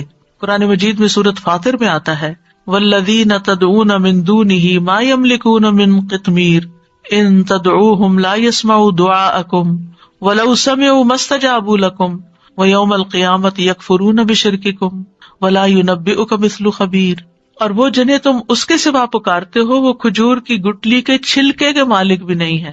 کتنی باریک سی، آپ رمضان آ رہا ہے نا تو کھجوریں کھائیں گے تو وہ چھلکا ضرور اتار کے دیکھیں کہ کیا چیز ہو، ہاتھ سے مسل دے تو نظر بھی نہیں آتا۔ یعنی اللہ کے سوا کوئی اتنی چیز کا بھی اصل مالک نہیں ہے۔ یہ ہم مانتے ہیں ہمارے پاس جو کچھ اللہ نے ہمیں دے رکھا ہے۔ فرمایا اگر تم انہیں پکارو تو وہ تمہاری پکار سنتے ہی نہیں۔ یہ جو لوگوں نے ایک ڈھنگ بنا رکھا ہے نا، بزرگوں کی قبروں پہ جا کر ان سے کہتے ہیں آپ ہمارے لیے دعا کریں، بھی وہ فوت ہو چکے ہیں، وہ کیسے سن سکتے ہیں؟ آپ کو اگر کوئی بے ہوش کر دے تو آپ کو کوئی بات نہیں سنائی دیتی، آپ سوئے پڑے ہو تو آپ کو سنائی نہیں دیتی، تو آپ فوت ہو کے کیسے کسی کی باتیں سننا شروع ہو گئے؟ اور اگر وہ سن بھی لے تو تمہیں جواب نہیں دے سکتے. اگر وہ سن لیں، اللہ چاہے تو کسی کو بھی سنوا سکتا ہے. اور خاص طور پر جب میت کا حساب کتاب ہو رہا ہوتا ہے شروع میں، تو اس وقت وہ جوتوں کی چاپ وغیرہ سنتا ہے. اگر اس وقت کوئی کہے کہ اس وقت میں اس نیک انسان سے کہتا ہوں اور یہ سن رہا ہے کیونکہ جوتوں کی چاپ سن رہا ہے تو میری بات بھی سن لے گا، مستجابوا لکم، وہ تمہیں جواب نہیں دے سکتے، تمہارے لیے کچھ کر نہیں سکتے. اس وقت ان کو اپنی پڑی ہے، ان کا تو اپنا امتحان ہونے لگا ہے، وہ تمہارے لیے کہاں سے دعائیں کریں گے. اور قیامت کے دن تمہارے اس شرک کا انکار کر دیں گے. اور آپ کو خوب خبر رکھنے والے اللہ کی مانند کوئی بھی خبر نہیں دے سکتا. یہ اللہ تعالیٰ نے آپ کو بتایا ہے کہ یہ ممکن نہیں کہ مردے سے آپ جا کے کہو کہ آپ ہمارے لیے دعا کریں. اچھا، بعض لوگ کہتے ہیں وہ شہید ہوتے ہیں، تو شہید وہ ہوتے ہیں اور مردہ نہیں کہتے اس کو، لیکن ان کا بھی تعلق ہماری دنیا سے نہیں ہے، وہ اپنی جنتوں میں ہے. قرآن مجید میں ایسے لوگوں کی مذمت کی گئی ہے جو اپنے اور رب کے بیچ میں غیر اللہ کو وسیلہ بناتے ہیں. سورۃ الزمر میں آتا ہے، الا للہ الدین الخالص والذین اتخذوا من دونہ اولیاء ما نعبدهم الا لیقربونا الی اللہ زلفی ان اللہ یحکم بینہم فیما ہم فیہ یختلفون ان اللہ لا یہدی من هو کاذب کفار. خبردار، خالص دین صرف اللہ ہی کا حق ہے، اور وہ لوگ جنہوں نے اس کے سوا اور حمایتی بنا رکھے، اللہ کو چھوڑ کے اوروں کو اپنا مددگار سمجھ رکھا ہے، وہ کہتے ہیں ہم ان کی عبادت نہیں کرتے مگر اس لیے کہ یہ ہمیں اللہ سے قریب کر دیں. ہم بزرگوں کی قبر پہ اس لیے جاتے ہیں کہ وہاں زیادہ دعا قبول ہوتی. یہ کہاں سے پتا چلا آپ کو؟ الا لیقربونا الی اللہ زلفی، اچھی طرح قریب کر دیں. یقیناً اللہ ان کے درمیان اس کے بارے میں فیصلہ کرے گا جس میں وہ اختلاف کر رہے ہیں. بے شک اللہ اس شخص کو ہدایت نہیں دیتا جو جھوٹا اور بہت ناشکرا ہو. ایسے لوگ پھر کسی کی سنتے بھی نہیں. آپ کو معلوم ہے نا، دور جاہلیت میں لوگ بتوں کی پوجا کرتے تھے، وہ ان کو خدا نہیں سمجھتے تھے. وہ کہتے تھے یہ خدا کے اوتار ہیں اور ہم یہ سمجھتے ہیں کہ ان کی سفارش سنی جاتی. اور وہ بت کن کے ہوتے تھے؟ پاسٹ کے نیک لوگوں کے، جیسے قوم نوح نے بت بنا لیے تھے. لیکن یاد رکھیے، جو آیت ہم ریپیٹڈلی ہر روز سنتے ہیں اور ہر روز اس کا معنی جانتے ہیں، اس میں وَإِذَا سَأَلَكَ عِبَادِي عَنِّي وَإِنِّي قَرِيبٌ، کوئی واسطہ وسیلہ بیچ میں نہیں. میں خود اپنے بندے کے قریب ہوں، کسی اور کو بیچ میں لانے کی کیا ضرورت ہے؟ ڈائریکٹ اس کو پکارے. جیسے آپ اپنا کیس خود پیش کر سکتے ہیں، کوئی اور نہیں آپ کے لیے کر سکتا. جو چوٹ آپ کو لگی ہوئی ہے، جو غم آپ کے دل میں ہے، وہ کسی اور نے نہیں ایکسپیرینس کیا. لہٰذا اس دکھی ٹوٹے دل کے ساتھ جب اللہ سے مانگیں گے تو کیوں نہیں سنے گا؟ ضرور سنے گا. اب دعا کی قبولیت کے کچھ اوقات. اگرچہ انسان ہر وقت دعا کر سکتا ہے، لیکن کچھ ٹائم دوسرے ٹائمز کی نسبت زیادہ قبولیت والے ہوتے ہیں، جن میں سب سے پہلے آذان. حدیث میں آتا ہے آذان اور اقامت کے درمیان دعا رد نہیں کی جاتی، لیکن پہلے آپ اذان کا جواب دیں، اذان کے بعد والی دعا پڑھیں، درود پڑھیں اور پھر مانگیں، قبول ہو جائے گی. پھر فرض نمازوں کے بعد، سبحان اللہ، ہر روز 5 دفعہ فرض نماز ادا کرتے ہیں، اس کے فوراً بعد دعا قبول ہوتی ہے. ابو امامہ کہتے ہیں رسول اللہ صلی اللہ علیہ وسلم سے پوچھا گیا کون سی دعا زیادہ قبول ہوتی ہے؟ آپ نے فرمایا رات کے آخری حصے میں اور فرض نمازوں کے بعد مانگی جانے والی دعا. اس میں دونوں طریقے سے آپ مانگ سکتے ہیں. ایک سلام پھیرنے سے پہلے جہاں ربی جعلنی پڑھتے ہیں وہاں بھی اپنی دعائیں مانگ سکتے ہیں، اور دوسرے سلام کے بعد بھی یاد آئے تو اس وقت بھی مانگ سکتے ہیں. پھر دوران سجدہ رسول اللہ صلی اللہ علیہ وسلم نے فرمایا جہاں تک سجدے کا تعلق ہے تو اس میں خوب دعا کرو، یہ دعا اس لائق ہے کہ تمہارے حق میں قبول کی جائے. اور سجدے کی حالت میں انسان اللہ کے بہت قریب ہوتا ہے تو اس وقت خوب دعا کرنی چاہیے. کئی لوگوں کا سوال ہوتا ہے کہ کیا اس میں قرآنی دعا کر سکتے ہیں؟ جی، ایز اے دعا آپ کر رہے ہیں تو قرآن کے الفاظ بھی ہوں تو پڑھ سکتے ہیں. ہاں، تلاوت نہیں کر سکتے لیکن دعا کر سکتے ہیں، مسنون دعائیں بھی کر سکتے ہیں. اپنی زبان میں نہیں باتیں کر سکتے وہاں، اللہ یہ کہ آپ نماز کے بعد کسی وقت دل چاہے اور آپ سجدے میں پڑھ کے اپنے دل کی باتیں کریں. پھر رات کا آخری حصہ، فجر کی اذان سے پہلے کا وقت، نبی صلی اللہ علیہ وسلم نے فرمایا تمام اوقات سے زیادہ بندہ پچھلی رات میں رب کے سب سے زیادہ قریب ہوتا ہے.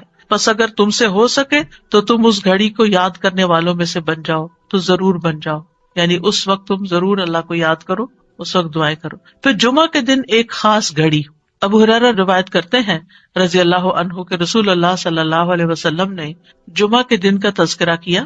آپ نے فرمایا اس میں ایک گھڑی ایسی ہے کہ کوئی مسلمان بندہ نماز پڑھتے ہوئے اللہ سے جو بھی مانگتا ہے اسے ضرور عطا کر دیا جاتا ہے. اب یہ کون سی گھڑی ہے؟ اس کے بارے میں ایک تو یہ اوپینین ہے کہ دن کا کوئی بھی حصہ ہو سکتا ہے، دوسرا یہ ہے کہ امام جب خطبے کے لیے ممبر پر آ جاتا ہے، پھر ایک یہ کہ عصر کے بعد سے لے کے مغرب کے بیچ میں آتی ہے، پھر لیلۃ القدر میں دعا کرنا، عرفہ کے دن حاجیوں کے لیے، عرفہ کا دن ہم بھی کر لیں تو کیا حرج ہے، اگر ان کی سنی جا رہی تو رب ہماری بھی سن رہا ہے، لیکن وہ تو چونکہ مشقت اٹھا کے وہاں پہنچے ہیں تو اس لیے وہ زیادہ قریب ہے۔ نبی صلی اللہ علیہ وسلم نے فرمایا بہترین دعا وہ ہے جو عرفہ کے دن مانگی جائے۔ حضرت عائشہ کہتی ہے کہ رسول اللہ صلی اللہ علیہ وسلم نے فرمایا اللہ عرفہ کے دن سے زیادہ کسی دن اپنے بندوں کو آگ سے آزاد نہیں کرتا، اور اللہ اپنے بندوں کے قریب ہوتا ہے، پھر فرشتوں کے سامنے اپنے بندوں پر فخر فرماتے ہوئے کہتا ہے یہ سارے بندے کیوں آئے ہیں یہاں، گھر بار چھوڑ کے مال خرچ کر کے اتنی تکلیف اٹھا کے یہاں کس لیے جمع ہے؟ تو ہم سب جانتے ہیں کہ آج کیوں کرتے ہیں کہ اللہ تعالیٰ ہمیں بخش دے اور ہم سے راضی ہو جائے اور ہمارا فرض بھی ادا ہو جائے۔ پھر اسی طرح بارش کے وقت کی دعا، یعنی جب بارش ہو رہی ہے، اور آپ لوگ بڑے خوش قسمت ہیں کہ یہاں اکثر بارش ہوتی رہتی ہے، برف بھی پڑتی ہے، تو اس وقت پریشان ہونے کی بجائے دعا کرنا شروع کر دیا کریں۔ آپ ڈرائیونگ کر رہے ہیں، بارش برسنا شروع ہو گئی ہے، دعائیں شروع کر دیں۔ پھر مصیبت کے وقت، جس سے پہلے بھی میں نے عرض کیا نا کہ جب انسان جذبات کی پیک پہ ہوتا ہے تو اس وقت اس کے الفاظ اور ہی طرح کے ہوتے ہیں۔ رسول اللہ صلی اللہ علیہ وسلم نے فرمایا اگر مسلمان پر کوئی مصیبت آئے اور وہ اللہ کے حکم کے مطابق کہے انا للہ و انا الیہ راجعون اللہم اجرنی فی مصیبتی واخلف لی خیرا منہا، اے اللہ مجھے میری مصیبت میں اجر دے اور میرے لیے اس کا بہترین نعم البدل عطا فرما، تو اللہ اس کو اس سے بہتر عطا فرماتے ہیں۔ اور جب بھی دل پہ غم کی گھٹا چھائے کسی بھی تکلیف کی وجہ سے، دیر اینڈ دین یہی دعا کیا کرے، اللہم اجرنی فی مصیبتی واخلف لی خیرا منہا، اللہ اس مصیبت پر تو مجھے اجر دے اور اس سے بہتر نعم البدل عطا کر دے۔ پھر اسی طرح زمزم پیتے وقت رسول اللہ صلی اللہ علیہ وسلم نے فرمایا زمزم کا پانی اس مقصد کے لیے ہے جس کے لیے وہ پیا جائے۔ پھر تلاوت قرآن کے بعد کی دعا، پھر مرغ کی آواز سنتے وقت، کیونکہ اس وقت وہ فرشتے کو دیکھ رہا ہوتا ہے۔ پھر مریض اور میت کے پاس رسول اللہ صلی اللہ علیہ وسلم نے فرمایا جب تم مریض یا میت کے پاس جاؤ تو اچھی بات کہا کرو، کیونکہ فرشتے تمہاری بات پر آمین کہیں گے، یعنی اس وقت دعائیں کرنی چاہیے۔ ام سلمہ کہتی ہیں کہ رسول اللہ صلی اللہ علیہ وسلم ابو سلمہ جو ان کے ہسبینڈ تھے ان کی میت پر تشریف لائے، ان کی آنکھیں کھلی رہ گئی تھی، آپ نے انہیں بند کیا اور فرمایا جب روح قبض ہو جاتی ہے تو آنکھیں اس کا پیچھا کرتی ہیں، یعنی روح جب لے کے جاتے ہیں فرشتے تو آنکھیں پیچھے پیچھے دیکھتی ہیں، اس کا جسم کا ایک حصہ چلا گیا یعنی اس کی روح چلی گئی تو اس کو کیا کرنا چاہیے، آنکھیں بند کر۔ اور ویسے بھی آپ دیکھیں اگر باڈی اکڑ جائے اور میت کی آنکھیں کھلی رہ جائے تو بڑا خوفناک سا سین ہو جاتا ہے۔ اسی دوران گھر کے کچھ لوگ رونے چیخنے لگے تو آپ نے فرمایا اپنے متعلق خیر ہی کی دعا مانگا کرو، رونے کا فائدہ نہیں، اچھی دعا مانگو کیونکہ فرشتے تمہاری دعا پر آمین کہتے ہیں۔ پھر وہ لوگ جن کی دعائیں قبول ہوتی ہیں ان میں مجاہد فی سبیل اللہ اور حج اور عمرہ کرنے والا۔ رسول اللہ صلی اللہ علیہ وسلم نے فرمایا اللہ کے راستے میں غازی اور حج کرنے والے اور عمرہ کرنے والے اللہ کے وفد ہیں، ڈیلیگیشنز ہیں اللہ کی طرف جانے والے۔ اللہ نے انہیں بلایا تو انہوں نے اس دعوت کو قبول کر لیا اور پھر انہوں نے اللہ سے مانگا تو اللہ نے ان کو عطا کر دیا۔ پھر مظلوم، مسافر اور والد کی دعا، نبی صلی اللہ علیہ وسلم نے فرمایا 3 قسم کے لوگوں کی دعائیں قبول ہوتی ہیں اور ان کی قبولیت میں کوئی شک و شبہ نہیں۔ نمبر 1 مظلوم کی دعا، اس میں مثال ہے نوح علیہ السلام کی۔ مسافر کی دعا، اس میں مثال ہے موسیٰ علیہ السلام کی۔ اور والد کی اپنی اولاد کے لیے دعا، ابراہیم علیہ السلام کی۔ اسی طرح اولاد جو اپنے والدین کے لیے دعا کرتی ہے، نبی صلی اللہ علیہ وسلم نے فرمایا جنت میں آدمی کا درجہ بلند کر دیا جاتا ہے تو وہ کہتا ہے کہ یہ کیسے ہوا؟ کہا جاتا ہے تمہاری اولاد کے تمہارے حق میں استغفار کے سبب، تمہاری اولاد تمہارے لیے دعائیں کر رہی تھی اس لیے تمہیں اپ گریڈ کر دیا گیا۔ پھر اسی طرح کسی کی غیر موجودگی میں اس کے لیے دعا کرنا، یعنی منہ پہ تو لوگ دعائیں دے ہی دیتے ہیں لیکن جب آپ سامنے ہی نہیں ہے، آپ کو خبر ہی نہیں ہے تو آپ کے لیے کوئی دعا کر رہا ہے، وہ بہت ویلیوبل دعا ہے۔ پھر روزے دار کی دعا جب تک کہ وہ افطار نہ کر لے۔ پھر اللہ کا کثرت سے ذکر کرنے والا اور عادل حکمران۔ پھر وضو اور اللہ کا ذکر کر کے سونے والا، اس کی دعا۔ وہ شخص جو رات کو آنکھ کھلنے پر یہ دعا پڑھے، اس کے کارڈ بھی چھپے ہوئے ہیں، لا الہ الا اللہ وحدہ لا شریک لہ لہ الملک ولہ الحمد وہو علی کل شیء قدیر الحمد للہ وسبحان اللہ ولا الہ الا اللہ واللہ اکبر ولا حول ولا قوۃ الا باللہ ثم قال، پھر کہے اللہم اغفر لی، اے اللہ مجھے بخش دے، یا پھر کوئی اور دعا مانگے تو وہ بھی قبول ہوگی۔ پھر اگر وہ وضو کرے اور نماز پڑھے تو اس کی نماز قبول ہو جائے گی. پھر وہ لوگ ہیں جن کی دعا قبول نہیں ہوتی. قرآن مجید میں آتا ہے فدعوا وما دعاء الکافرین الا فی ضلال. فدعوا تم دعا کرو اور کافروں کی دعا تو اکارت ہی ہے، کیونکہ وہ اللہ سے تھوڑی مانگتے ہیں. کوئی جیزس سے مانگ رہا ہے اور کوئی بتوں سے مانگ رہا ہے اور کوئی کسی سے. اللہ کے لیے تو مخلص ہو کے اخلاص کے ساتھ دعا کرتے ہی نہیں ہے. اور اخلاص والی دعا کیا ہے؟ جو ہر شرک سے پاک ہو. پھر جو لوگ نیکی کا حکم نہ دیں اور برائی سے نہ روکیں ان کی دعائیں قبول نہیں ہوتی. عائشہ رضی اللہ تعالیٰ عنہ کہتی ہیں ایک مرتبہ رسول اللہ صلی اللہ علیہ وسلم میرے پاس تشریف لائے تو مجھے آپ کے چہرے سے محسوس ہوا کہ آپ کی طبیعت میں کچھ گھٹن ہے. آپ نے وضو کیا اور کوئی بات کیے بغیر واپس چلے گئے.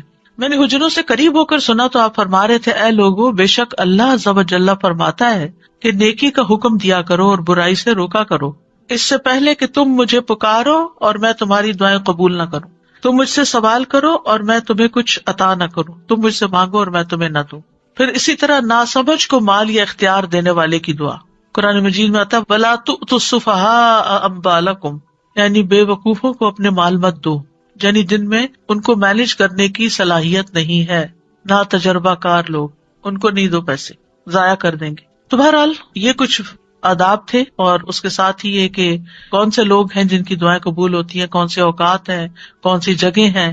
اور آخر میں یہ کہوں گی کہ ہمیں اللہ تعالیٰ سے کثرت سے دعا کرنی چاہیے، اس سے مانگتے رہنا چاہیے، کیونکہ ہم محتاج ہیں. دوسروں سے کہنے کی بجائے خود اللہ تعالیٰ سے زیادہ دعائیں کریں. دعا میں عاجزی اور افتقار ہونا چاہیے، اصرار ہونا چاہیے. اور پھر قبولیت کے اسباب اختیار کریں، یعنی جگہیں، ٹائم، یعنی کس قسم کی مناسبت ہے اس سے. تو اللہ تعالیٰ سے دعا ہے کہ وہ ہمیں دعا کرنا سکھا دے اور ایسی دعائیں کرنے کی توفیق دے جو ہمارے لیے قبولیت کا باعث ہوں.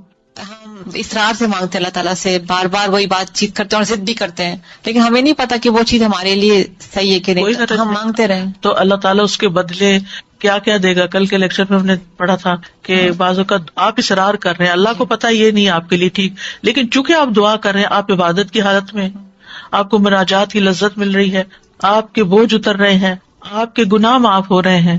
یعنی بعض اوقات دعا نہیں قبول ہوتی لیکن اس کے بدلے گناہ معاف ہو جاتے ہیں. بعض اوقات کوئی آنے والی مصیبت ٹال دی جاتی ہے، تو بعض اوقات اللہ تعالیٰ اس سے بہتر کوئی اور چیز آپ کو دے دیتا ہے. سو مینی ویز آف قبولیت دعا. السلام علیکم استاد جی. یہ جیسے زندگی میں بہت ناراضگیاں ہیں، ہسبینڈ سے لڑائی ہو گئی اور ہسبینڈ کی اچانک ڈیتھ ہو گئی، تو پہلے تو اتنا لڑی ہوئی تھی کہ چھوڑ کے چلی گئی وہ، اور پھر پیر پکڑ کے معافیاں مانگی بعد میں. تو مطلب یہ کہ بعد میں معافی وہ پتہ نہیں ہسبینڈ نے معاف کیا یا نہیں، وہ تو جا چکے تھے. وہ کہتی ہیں کیا میری معافی ہو گئی ہوگی؟ ہسبینڈ کے لیے بھی کثرت سے دعا کریں اور اپنی بخشش کے لیے بھی کریں. اللہ معاف کرنے والا ہے.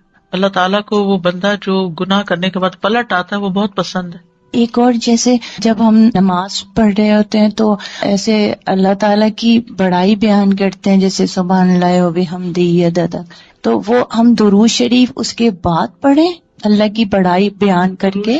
نماز کے اندر درود شریف اینڈ میں اتحیات کے بعد ہے، اس وقت ہوگا، اور اس کے بعد دعائیں ہوں گی.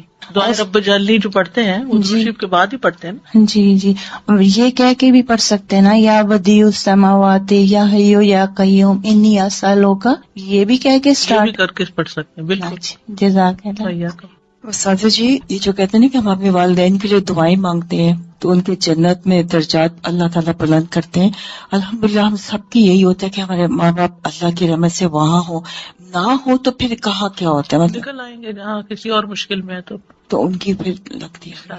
ایمان کے ساتھ تو امید ہے نا یہی. نہیں، انشاءاللہ امید تو بالکل سب کو یہی ہوتی ہے کہ وہاں ہے، لیکن یہ کہ اگر کہیں اللہ نہ کرے کہ کہیں اور بھی ہیں یا ان کا حساب سخت ہو رہا ہے یا کوئی اور ایسی مسئلہ آ گیا ان کو، تو اس سے نکل آئیں گے دعاؤں کی بدولت. آپ نے دیکھا ہوگا کئی لوگ خواب میں آتے ہیں اور خواب میں آ کے کہتے ہیں ہمارے لیے دعا کرو یا ہمارے لیے صدقہ کرو، یا اپنی کوئی پریشانی بتاتے ہیں، یا آپ ان کو برے حال میں دیکھتے ہیں تو پھر آپ ان کے لیے صدقہ اور دعا وغیرہ کرتے ہیں. تو میں کہیں پڑھ رہی تھی کہ کسی کے اوپر قرض تھا اور اس نے خواب میں اپنے بیٹے کو بتایا کہ میرے پیسے فلاں جگہ رکھے ہیں، اس سے قرضہ ادا کر دو. تو یہ اللہ کی مدد ہی ہوتی ہے. تو اچھے حال میں بھی انسان دیکھتا ہے، اچھے حال میں بھی دیکھتا ہے تو انشاءاللہ اچھے ہوں گے. لیکن یہ غیب کے معاملات ہیں جن کا ہمیں بہت کم علم دیا گیا، کوئی گارنٹی نہیں کہہ سکتا کسی کی بھی نہیں. میری امی نے جب قرآن لکھا تھا نا ترجمہ، تو انہوں نے خواب میں دیکھا تھا کہ ان کے والدین ہیں اور ان کو 2 بڑی بڑی کرسیاں اور اس کے اوپر تاج پہنایا جا رہا ہے. تو اولاد کیوں نہ نیکیاں کرے پھر، اور ایسے بچوں کو اور ایسے اولادوں کو اللہ تعالیٰ توفیق دے کہ وہ ایسے نیک کام کریں جو ان تک ہمارے بڑوں سے بڑوں تک بخشش کا وسیلہ بنے. بالکل. بلکہ ایک ٹپ دوں گی، رمضان میں جو بھی صدقہ خیرات کریں اس میں ساتھ اپنے والدین کو بھی شامل کر لیں. استاد آپ نے شروع میں بتایا کہ ہم کسی کے لیے دعا مانگتے ہیں تو اس میں بس ہم ایک سرسری لفظ یوز کر دیتے ہیں، تو جب کوئی اچھا کام کرتا ہے یا بچے بھی کوئی بھی تو ہم اس وقت کہہ دیتے ہیں دعا، تو اس وقت کہہ سکتے اس طرح اٹس اوکے، یا اس وقت ہم کوئی خاص ادب کے ساتھ مانگیں؟ مطلب ادب اس وقت کیا ہوگا کہ الفاظ اچھے ہوں اور احترام ہو، یعنی ہر وقت وضو کرنا، ہر وقت قبلہ رخ ہونا، ہر وقت فارمل اس میں بیٹھ کے کرنا، یہ نہیں ممکن ہوتا. چلتے پھرتے اٹھتے بیٹھتے ہر حال میں آپ دل میں پکار سکتے ہیں. آپ نے ابھی ارشاد فرمایا کہ جب ہم ہتھیلیاں کھول کے ہتھیلیوں سے دعا مانگنی چاہیے. جی، تو جب ہم سجدے میں جیسے دعا قبول ہوتی تو ہمارے تو ہاتھ یوں ہوتے ہیں، تو ہم ان کو یوں کریں؟ نہیں، سجدے میں ہمیں نہیں پھیرنا. سجدے میں تو پوزیشن ہے نا سجدے کی، وہ تو آپ سجدہ کر رہے ہیں. جی اور اس میں دعا آ گئی. رائٹ. لیکن جب آپ دعا مانگ رہے ہیں تو اس وقت دعا کی پوزیشن میں آ جائیں گے، یعنی سجدے کے علاوہ جب دعا مانگ رہے ہیں. اور روزے پہ کہتے ہیں نبی صلی اللہ علیہ وسلم کے کہ وہ خود ہمارے سلام کا جواب دیتے ہیں. جی ہاں، تو ان کو ہمارا سلام پہنچایا جاتا ہے. پہنچایا جاتا جی ہے. ہاں. تو وہاں ہم نہیں ان کو وسیلہ بنا کے دعا مانگ سکتے؟ یہ کسی صحابی نے نہیں بنایا. اچھا. دیکھیں جب حضرت عمر نبی صلی اللہ علیہ وسلم کی وفات کے بعد دعا کروانے گئے تھے تو حضرت عباس کے پاس گئے تھے، قبر پہ نہیں آئے تھے. ٹھیک ہے. اوکے. سبحانک اللہم و بحمدک، اشہد ان لا الہ الا انت، استغفرک و اتوب الیک. السلام علیکم و رحمۃ اللہ وبرکاتہ. ہر کام کا ایک سلیقہ ہوتا ہے، ایک طریقہ ہوتا ہے، ایک کرینہ ہوتا ہے، ایک ادب ہوتا ہے، مینرز ہوتے ہیں، اور جب کوئی کام صحیح طریقے پر کیا جائے تو وہ صحیح نتائج بھی سامنے لاتا ہے. دعا کے آداب میں سے اہم ترین آداب، سب سے پہلے ہم باطنی آداب کی بات کریں گے کہ ہمارے اندر کیا ہونا چاہیے، ہماری سوچ میں کیا ہونا چاہیے. تو پہلی چیز ہے اخلاص اور پوری توجہ، یعنی جب بھی ہم اللہ سبحانہ تعالیٰ کی طرف رجوع کریں تو توجہ اور دھیان کے ساتھ کریں، اپنے آپ کو فوکس کریں، پوری یکسوئی کے ساتھ دعا مانگیں. ایسے ہی چلتے پھرتے غافل دل کے ساتھ یا سوچ کہیں اور ہے اور منہ سے کچھ اور بول رہے ہیں تو وہ ٹھیک ہے، آپ کی زبان کا ذکر تو ہو جائے گا لیکن دعا کا حق ادا نہیں ہوگا. قرآن مجید میں اللہ تعالیٰ فرماتے ہیں وَادْعُوهُ مُخْلِصِينَ لَهُ الدِّينَ، اور اس کے لیے دین کو، عبادت کو خالص کرتے ہوئے اس کو پکارو. یعنی جب اس سے دعا کرو تو پھر اپنے اندر اخلاص پیدا کرو. رسول اللہ صلی اللہ علیہ وسلم نے فرمایا اللہ سے قبولیت کے یقین کے ساتھ دعا مانگا کرو کہ اللہ تعالیٰ ضرور قبول کرے گا. اور جان لو کہ اللہ غافل اور لہو و لعب میں مشغول دل کی دعا قبول نہیں فرماتا. یعنی اگر آپ توجہ نہیں کرتے اللہ تعالیٰ کی طرف، آپ دھیان نہیں دیتے، آپ کا دل کہیں اور مشغول ہے، صرف زبان سے ہی آپ تکرار کیے چلے جا رہے ہیں تو وہ کافی نہیں. ایسی دعا فائدہ نہیں دے گی. دعا کے لیے توجہ ضروری ہے. عبد الرحمن بن یزید سے روایت ہے، وہ کہتے ہیں کہ ربیع جمعہ کے دن علقمہ کے پاس آیا کرتے تھے. جب میں وہاں نہ ہوتا تو ان کی طرف پیغام بھیج دیتے. تو ایک دفعہ جب وہ آئے، میں وہاں نہ تھا، تو علقمہ مجھ سے ملے. مجھ سے کہا کیا تم نے دیکھا نہیں کہ ربیع کیا بات کہتے ہیں؟ وہ کہتے ہیں کیا تم دیکھتے نہیں کہ لوگ کتنی زیادہ دعائیں کرتے ہیں اور ان کی کتنی کم قبول ہوتی ہیں؟ یہ اس لیے ہوتا ہے کہ اللہ عز و جل خالص دعاؤں کے علاوہ کوئی اور دعا قبول نہیں کرتا.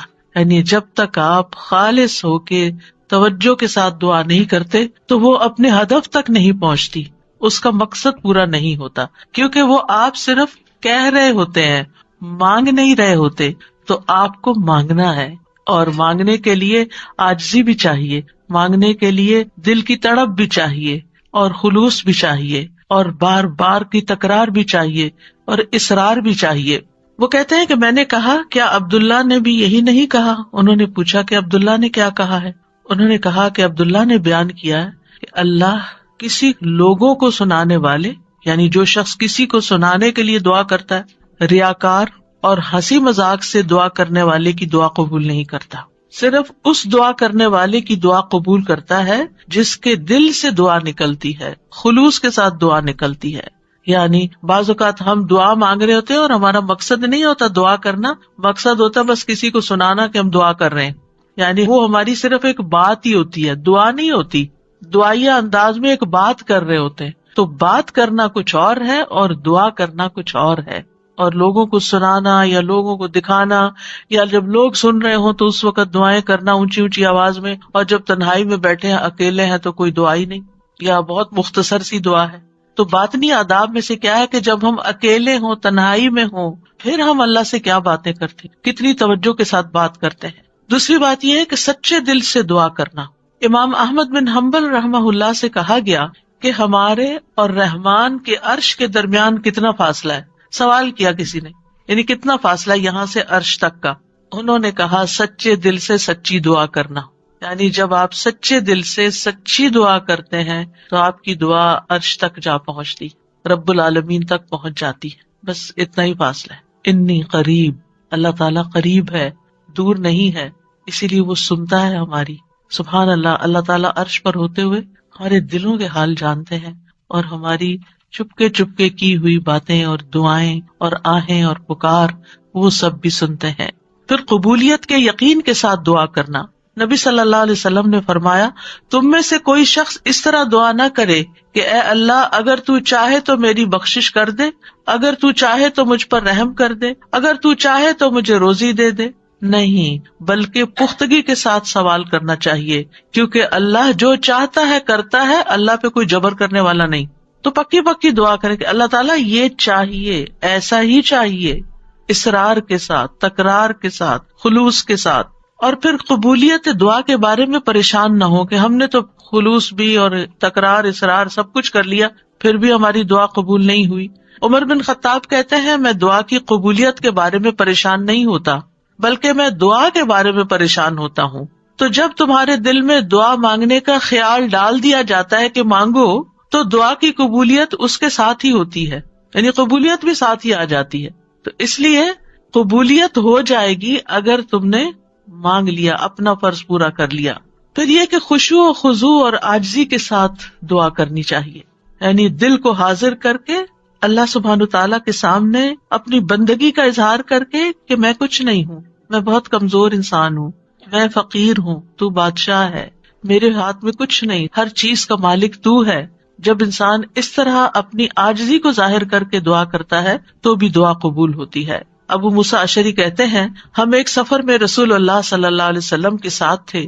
جب ہم کسی وادی میں اترتے تو لا الہ الا اللہ اور اللہ اکبر کہتے اور ہماری آواز بلند ہو جاتی تو نبی صلی اللہ علیہ وسلم نے فرمایا، اے لوگو اپنی جانوں پر رحم کرو، کیونکہ تم کسی بہرے یا غائب کو نہیں پکار رہے، وہ تو تمہارے ساتھ ہی ہے.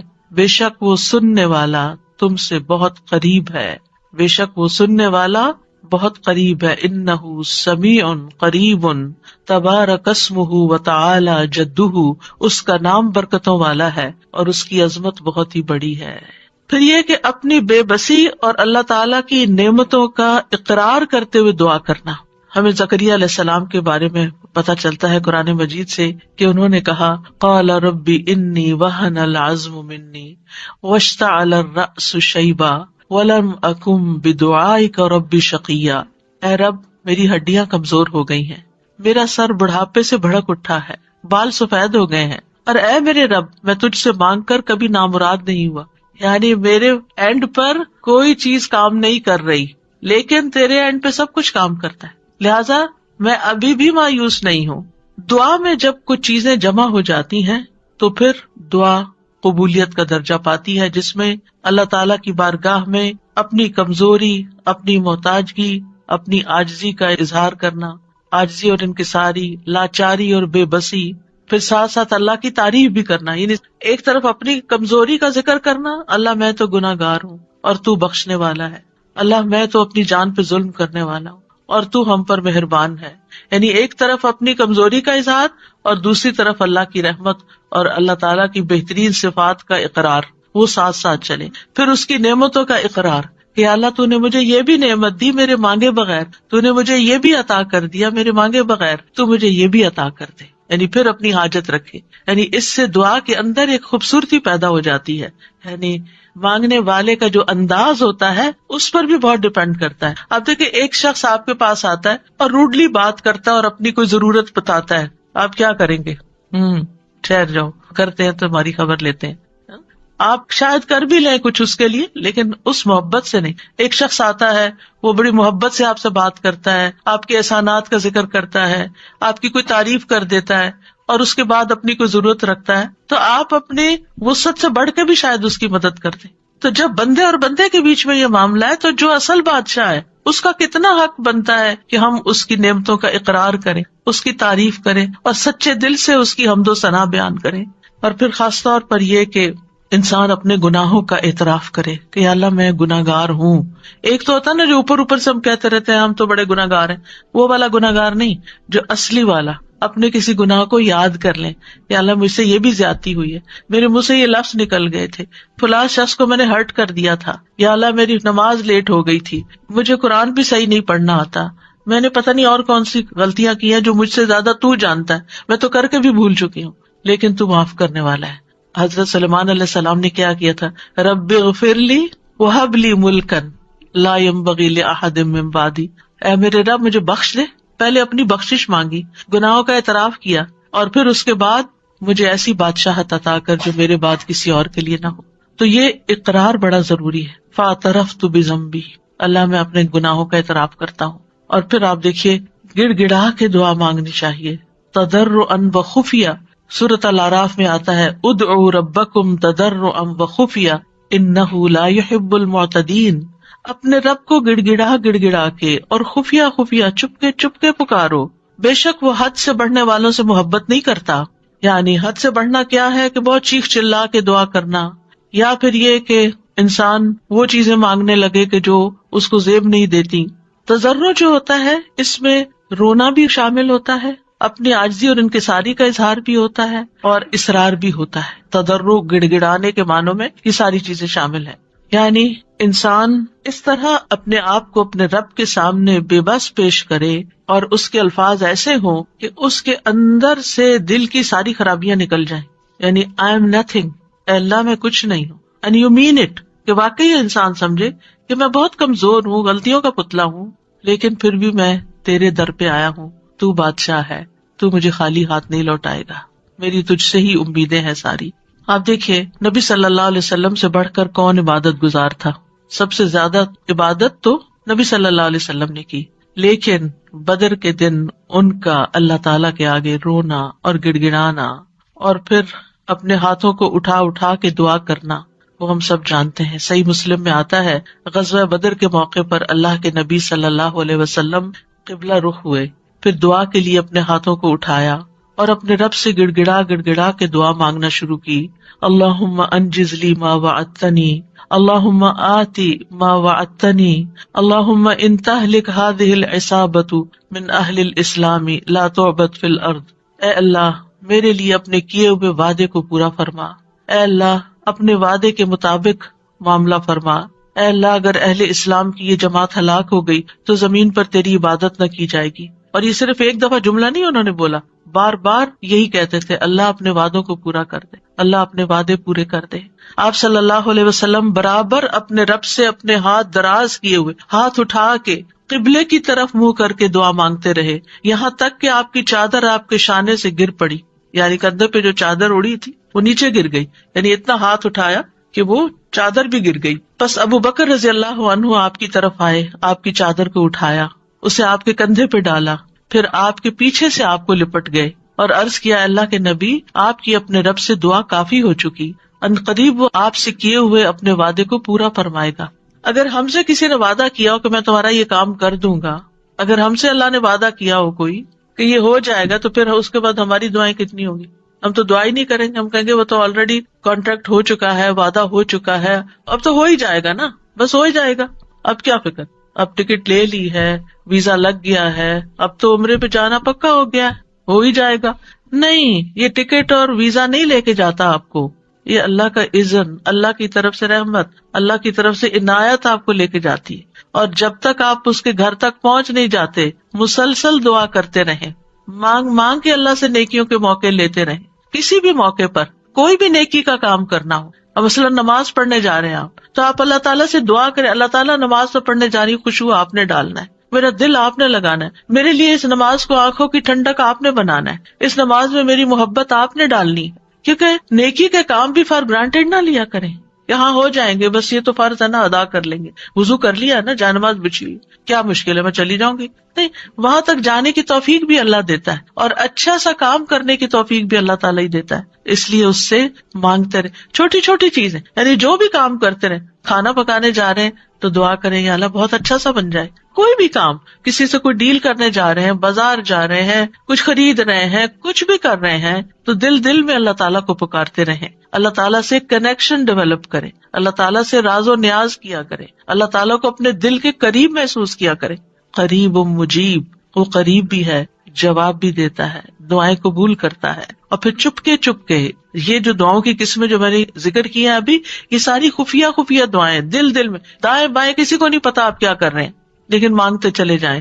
زکریا علیہ السلام کے بارے میں اللہ تعالیٰ نے خاص طور پہ فرمایا, ذکر رحمت ربک عبدہ زکریا اذ نادى ربہ نداء خفیا. یہ آپ کے رب کی اس رحمت کا ذکر ہے جو اس نے اپنے بندے زکریا پر کی, جب اس نے اپنے رب کو چپکے پکارا. چپکے کسی کو نہیں پتا کیا مانگ رہے ہیں. اللہ تعالیٰ نے قرآن میں کھول دیا کیا مانگا, کیسے مانگا, سب کچھ ہمیں بتا دیا. وہ اپنے رب کو بتا رہے تھے. تو انسان کو چاہیے کہ پوشیدہ دعائیں بھی کرے, کیونکہ اللہ تعالیٰ کو یہ پسند ہے. اللہ سے وہی انسان تنہائی اور علیحدگی میں سرگوشی کرتا ہے جس کو یہ یقین ہو کہ اللہ تعالیٰ اس کے بہت قریب ہے. حسن بن ابی حسن کہتے ہیں کہ ہم نے اپنے زمانے میں ایسے لوگ پائے جو اپنے نیک اعمال میں سے جس عمل کو مخفی رکھنے پر قدرت رکھتے, اس کو اتنا مخفی رکھتے کہ کسی کو پتہ نہیں چلتا تھا. چھپا کے عمل کیا کرتے تھے, اور دعا بھی اس میں سے ایک ہے. یعنی آپ دعا کریں چپ کے چھپا کے, صرف اپنے رب کے ساتھ شیئر کریں. آپ دیکھیں آپ اپنے سیکریٹس کس کے ساتھ شیئر کرتے ہیں, جس سے آپ کو سب سے زیادہ محبت ہوتی ہے, جو آپ کے سب سے زیادہ قریب ہوتا ہے, صرف فزیکلی نہیں, جو آپ کے دل کے قریب ہوتا ہے. تو اللہ سے بڑھ کر ہمارے دل کے قریب کون ہو سکتا ہے, اور اللہ سے بڑھ کر ہمیں محبت کس سے ہونی چاہیے, سب سے زیادہ محبت بھی اسی سے, اور سب سے زیادہ قربت کا احساس بھی اسی کے ساتھ, اور پھر سب سے زیادہ راز و نیاز بھی اسی کے ساتھ, مناجات بھی اسی کے ساتھ. تو جب انسان چپ کے دعا کرتا ہے تو اس کے بہت سے فائدے ہوتے ہیں. ایک تو انسان کے ایمان میں اضافہ ہوتا ہے کہ اللہ تعالیٰ خفیہ دعا سنتا ہے. دوسرا یہ ہے کہ اللہ سبحانہ وتعالیٰ رب کائنات ہے, بادشاہ ہے. کسی بادشاہ کے دربار میں جا کے آپ کیسے بات کرتے ہیں, کس ٹون کے ساتھ, کتنا لاؤڈ. کبھی کسی کو دیکھا کہ کسی ڈگنیٹری کے پاس جا کے چیخ چلا کے بات کر رہا ہو؟ اللہ سبحانہ وتعالیٰ کے سامنے تو ہمارا ادب اور احترام اور بھی زیادہ ہونا چاہیے. یعنی اللہ سے محبت کا مطلب یہ نہیں کہ ہم پھر اللہ تعالیٰ سے ایسے باتیں کریں جیسے کسی بچے سے باتیں کر رہے ہیں, جیسے اپنے بچوں سے لاڈ کر رہے تھے, ایسے تھوڑی. ادب احترام. پھر آپ دیکھیے کہ جب انسان چپ کے اور ادب احترام کے ساتھ بات کرتا ہے تو اس میں اخلاص بھی زیادہ ممکن ہوتا ہے. تو یہ چند آداب تھے باطنی آداب. اب ظاہری آداب. ظاہری آداب میں آپ دعا تو کبھی بھی کہیں بھی مانگ سکتے ہیں, وضو ہو یا نہ ہو. لیکن اگر آپ کی کوئی خاص دعا ہے, کوئی خاص حاجت ہے, کوئی خاص بات ہے, تو پھر آپ باوضو ہو کے, پاک صاف ہو کے اللہ تعالیٰ کی حضور فارملی بیٹھ کے نماز پڑھ کے پھر خاص طرح دعا کریں. یعنی یہ مستحب عمل ہے, فرض نہیں ہے, لازم نہیں ہے. کیونکہ آپ دیکھیے کہ جب انسان باوضو ہوتا ہے نا تو اس کی کیفیت اور ہوتی ہے. تو اس اچھی کیفیت کے ساتھ آپ جب مانگتے ہیں تو قبولیت کے زیادہ امکانات ہوتے ہیں. لیکن اگر کوئی وضو نہ کر سکے کوئی حرج نہیں. ابو عامر رضی اللہ عنہ جب شہید ہوئے تو ابو موسیٰ اشعری رضی اللہ عنہ نے آ کر نبی صلی اللہ علیہ وسلم کو خبر دی اور کہا کہ ابو عامر نے کہا تھا کہ آپ صلی اللہ علیہ وسلم کے پاس جا کر کہنا کہ میرے لیے استغفار کریں. تو اب وہ شہید ہو چکے ہیں.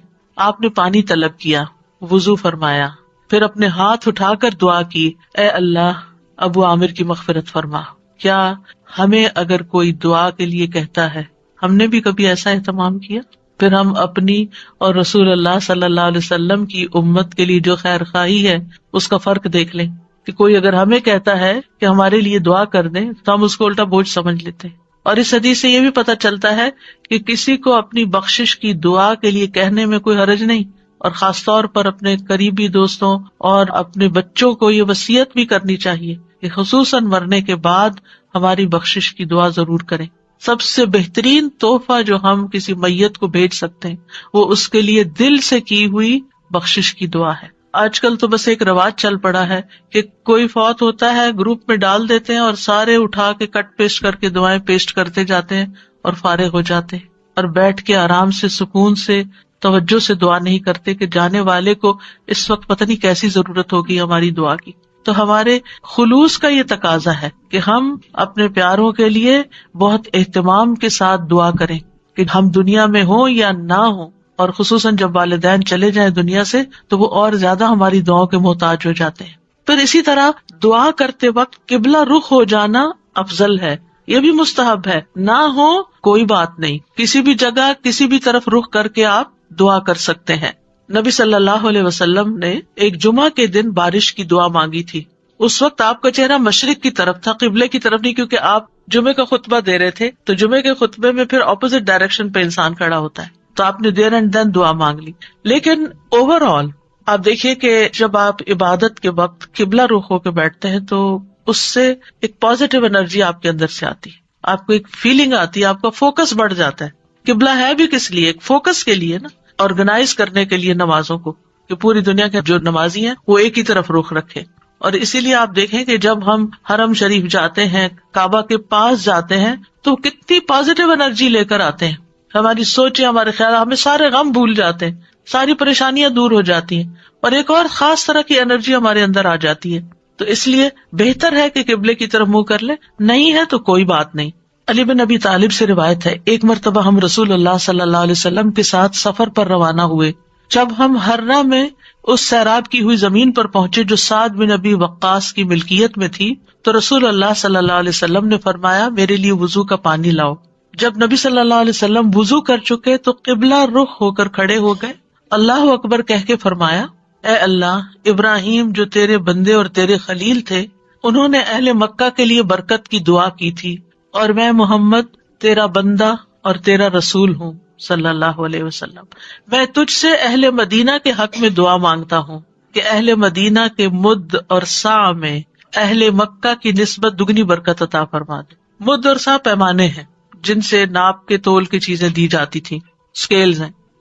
تو کس طرح نبی صلی اللہ علیہ وسلم نے اہتمام کے ساتھ دعا مانگی، اور ابراہیم علیہ السلام کی پریکٹس کو سامنے رکھتے ہوئے، اس کا ایک طرح سے واسطہ دیتے ہوئے کہ آپ نے ان کی دعا بھی سنی تھی، مدینہ والوں کے لیے میری دعا سنیں. اور آپ اس برکت کو محسوس کرتے ہیں جب آپ وہاں جاتے ہیں. یہاں اس حدیث سے کیا پتہ چلتا ہے کہ آپ نے دعا کے لیے وضو بھی کیا اور دعا کے لیے قبلہ رخ بھی ہوئے، یعنی دونوں کام کی توجہ اور فوکس، اور ایک ادب کے تقاضے کے تحت. ضروری نہیں کہ ہر وقت کیا جائے، لیکن کیونکہ اس وقت آپ نے نماز نہیں پڑھائی کوئی، خالی دعا کے لیے آپ نے یہ اہتمام کیا. پھر اسی طرح یہ کہ ہاتھ پھیلا کے، ہاتھ اٹھا کے دعا کرنی چاہیے. رسول اللہ صلی اللہ علیہ وسلم نے فرمایا، بے شک تمہارا رب تبارک و تعالی بڑی شرم والا اور بڑے کرم والا ہے. اس کو اس بات سے شرم آتی ہے کہ اس کا کوئی بندہ اس کے آگے ہاتھ پھیلائے اور وہ ان کو خالی لوٹا دے. یعنی آپ ہاتھ کرتے ہیں آگے تو خالی نہیں لوٹاتا، وہ آپ کو عطا کرتا ہے. اچھا، بعض لوگ تو کیا کرتے ہیں، ایسے مٹھیاں بند کر کے ایک مٹھی کے نیچے دوسرا ہاتھ، اتفاق سے نظر پڑ جاتی ہے. کچھ لوگ نماز کے بعد ایسے بیٹھے ہوتے ہیں اور دعا کر رہے ہوتے ہیں. کچھ لوگ تو یہ ہے کہ ہاتھ سے اٹھاتے ہیں تو بس اس طرح ڈھیلے ڈھالے سے چھوڑ دیتے ہیں. تو کم از کم اتنے تو اٹھائیں کہ آپ کی بازو کو محسوس ہو کہ آپ کے ہاتھ اٹھے ہوئے ہیں، اور اوپر تو آپ جتنا چاہیں پھر لے جائیں. پھر اسی طرح ایک اور روایت میں ہے، رسول اللہ صلی اللہ علیہ وسلم نے فرمایا، جب تم اللہ سے سوال کرو تو اپنے ہاتھوں کی ہتھیلیوں کے ساتھ مانگا کرو، ہاتھ پھیلایا کرو، ہاتھوں کی پشت سے نہیں مانگو. الٹے ہاتھ سے نہیں دعا کرنی کہ آپ کے ہاتھ نیچے کی طرف ہو، یعنی ہتھیلی اندر ہو، جیسے کوئی چیز کسی سے مانگتے ہیں یہ لیتے ہیں، ایسے لینے والے انداز میں. پھر اسی طرح حمد و ثنا اور درود پڑھ کر دعا کرنی چاہیے. دعا مانگنے سے پہلے اللہ تعالیٰ کی خوب حمد و ثنا، تعریف اور اللہ تعالیٰ کی تسبیح اور اللہ تعالیٰ کی بڑائی بیان کرنی چاہیے، اور اللہ تعالیٰ کے اچھے اچھے ناموں کا واسطہ دے کر اللہ سے دعا کرنی چاہیے. پھر نبی صلی اللہ علیہ وسلم پر درود بھیج کر اللہ تعالیٰ سے سوال کرنا چاہیے. ابن مسعود کہتے ہیں، جب کوئی آدمی اللہ سے سوال کرنے کا ارادہ کرے تو پہلے وہ اللہ کی ایسی حمد و ثنا بیان کرے جو اس کے لائق ہے، پھر نبی صلی اللہ علیہ وسلم پر درود بھیجے، اس کے بعد دعا کرے. اس طرح ممکن ہے کہ وہ کامیاب ہو جائے، یعنی اپنی مطلوبہ چیز پا لے. پھر اسی طرح یہ ہے کہ جامع دعائیں کرنی چاہیے، کمپریہنسو. حضرت عائشہ کہتی ہیں کہ رسول اللہ صلی اللہ علیہ وسلم جامع دعا پسند فرماتے اور اس کے علاوہ کو چھوڑ دیتے. یہ بہت لمبی نہیں کرتے تھے، مختصر، یعنی بہت لمبی دعا اور بہت ڈیٹیل میں جانے کی بجائے جامع کلام اور اچھے کلمات کا انتخاب کیا جائے جس سے اللہ تعالیٰ کی رحمت ہماری طرف آئے. اچھے الفاظ کا جو چناؤ ہے، اس کے بارے میں خطابی کہتے ہیں کہ انسان کو چاہیے کہ اپنی دعا کے لیے اور اپنے رب کی تعریف کے لیے اچھے الفاظ اور عمدہ کلمات کا انتخاب کرے، اور ان کلمات کا انتخاب کرے جن کے اندر یعنی تھوڑے لفظوں میں میننگ زیادہ ہو. جامع کا مطلب یہی ہوتا ہے، کیونکہ یہ بندے کی مناجات ہے، یعنی بندے کی سرگوشیاں ہیں اس ہستی کے لیے جو سب سرداروں کا سردار ہے، کوئی اس جیسا نہیں، کوئی اس کے مشابہ نہیں. آپ دیکھیے کہ جب آپ کسی ایسے شخص کو کچھ نوٹ بھیجتے ہیں، چاہے وائس نوٹ ہو چاہے لکھ کر بھیجیں، جس کا آپ احترام کرتے ہوں، جس کو کوئی اہمیت دیتے ہوں، تو آپ کس طرح بات کرتے ہیں؟ کون سے الفاظ استعمال کرتے ہیں؟ سب سے اچھے الفاظ استعمال کرتے ہیں، خوبصورت انداز میں بات کرتے ہیں. اور اگر آپ کو اپنی بات پسند نہ آئے تو آپ کیا کرتے ہیں؟ میسج ڈیلیٹ کرتے تو یہ ٹھیک نہیں ہے، دوبارہ کرتے ہیں، اور ایسے انداز میں بات کرتے کہ دوسرے کو سمجھ آ جائے.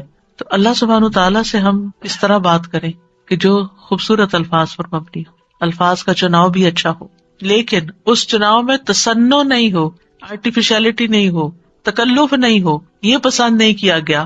ابن عباس کہتے ہیں کہ دعا میں قافیہ بندی سے پرہیز کرنا، یعنی پوئٹری نہیں بنا لیں دعا کو، کیونکہ میں نے رسول اللہ صلی اللہ علیہ وسلم اور آپ کے صحابہ کو پایا کہ وہ ہمیشہ اس سے اجتناب کرتے تھے. پھر اسی طرح دعا میں مبالغے سے پرہیز کرنا چاہیے. رسول اللہ صلی اللہ علیہ وسلم نے فرمایا ان قریب اس امت میں ایسے لوگ آئیں گے جو طہارت اور دعا میں مبالغہ کریں گے. طہارت میں مبالغہ کیا ہے کہ اب جیسے وضو کرنا ہے نا، تو اس کے لیے اتنا پانی گرانا اور دھوتے چلے جانا اور بار بار دھونا کہ ابھی صاف نہیں ہوئے، ابھی میرا خیال ہے ہم پاک نہیں ہوئے.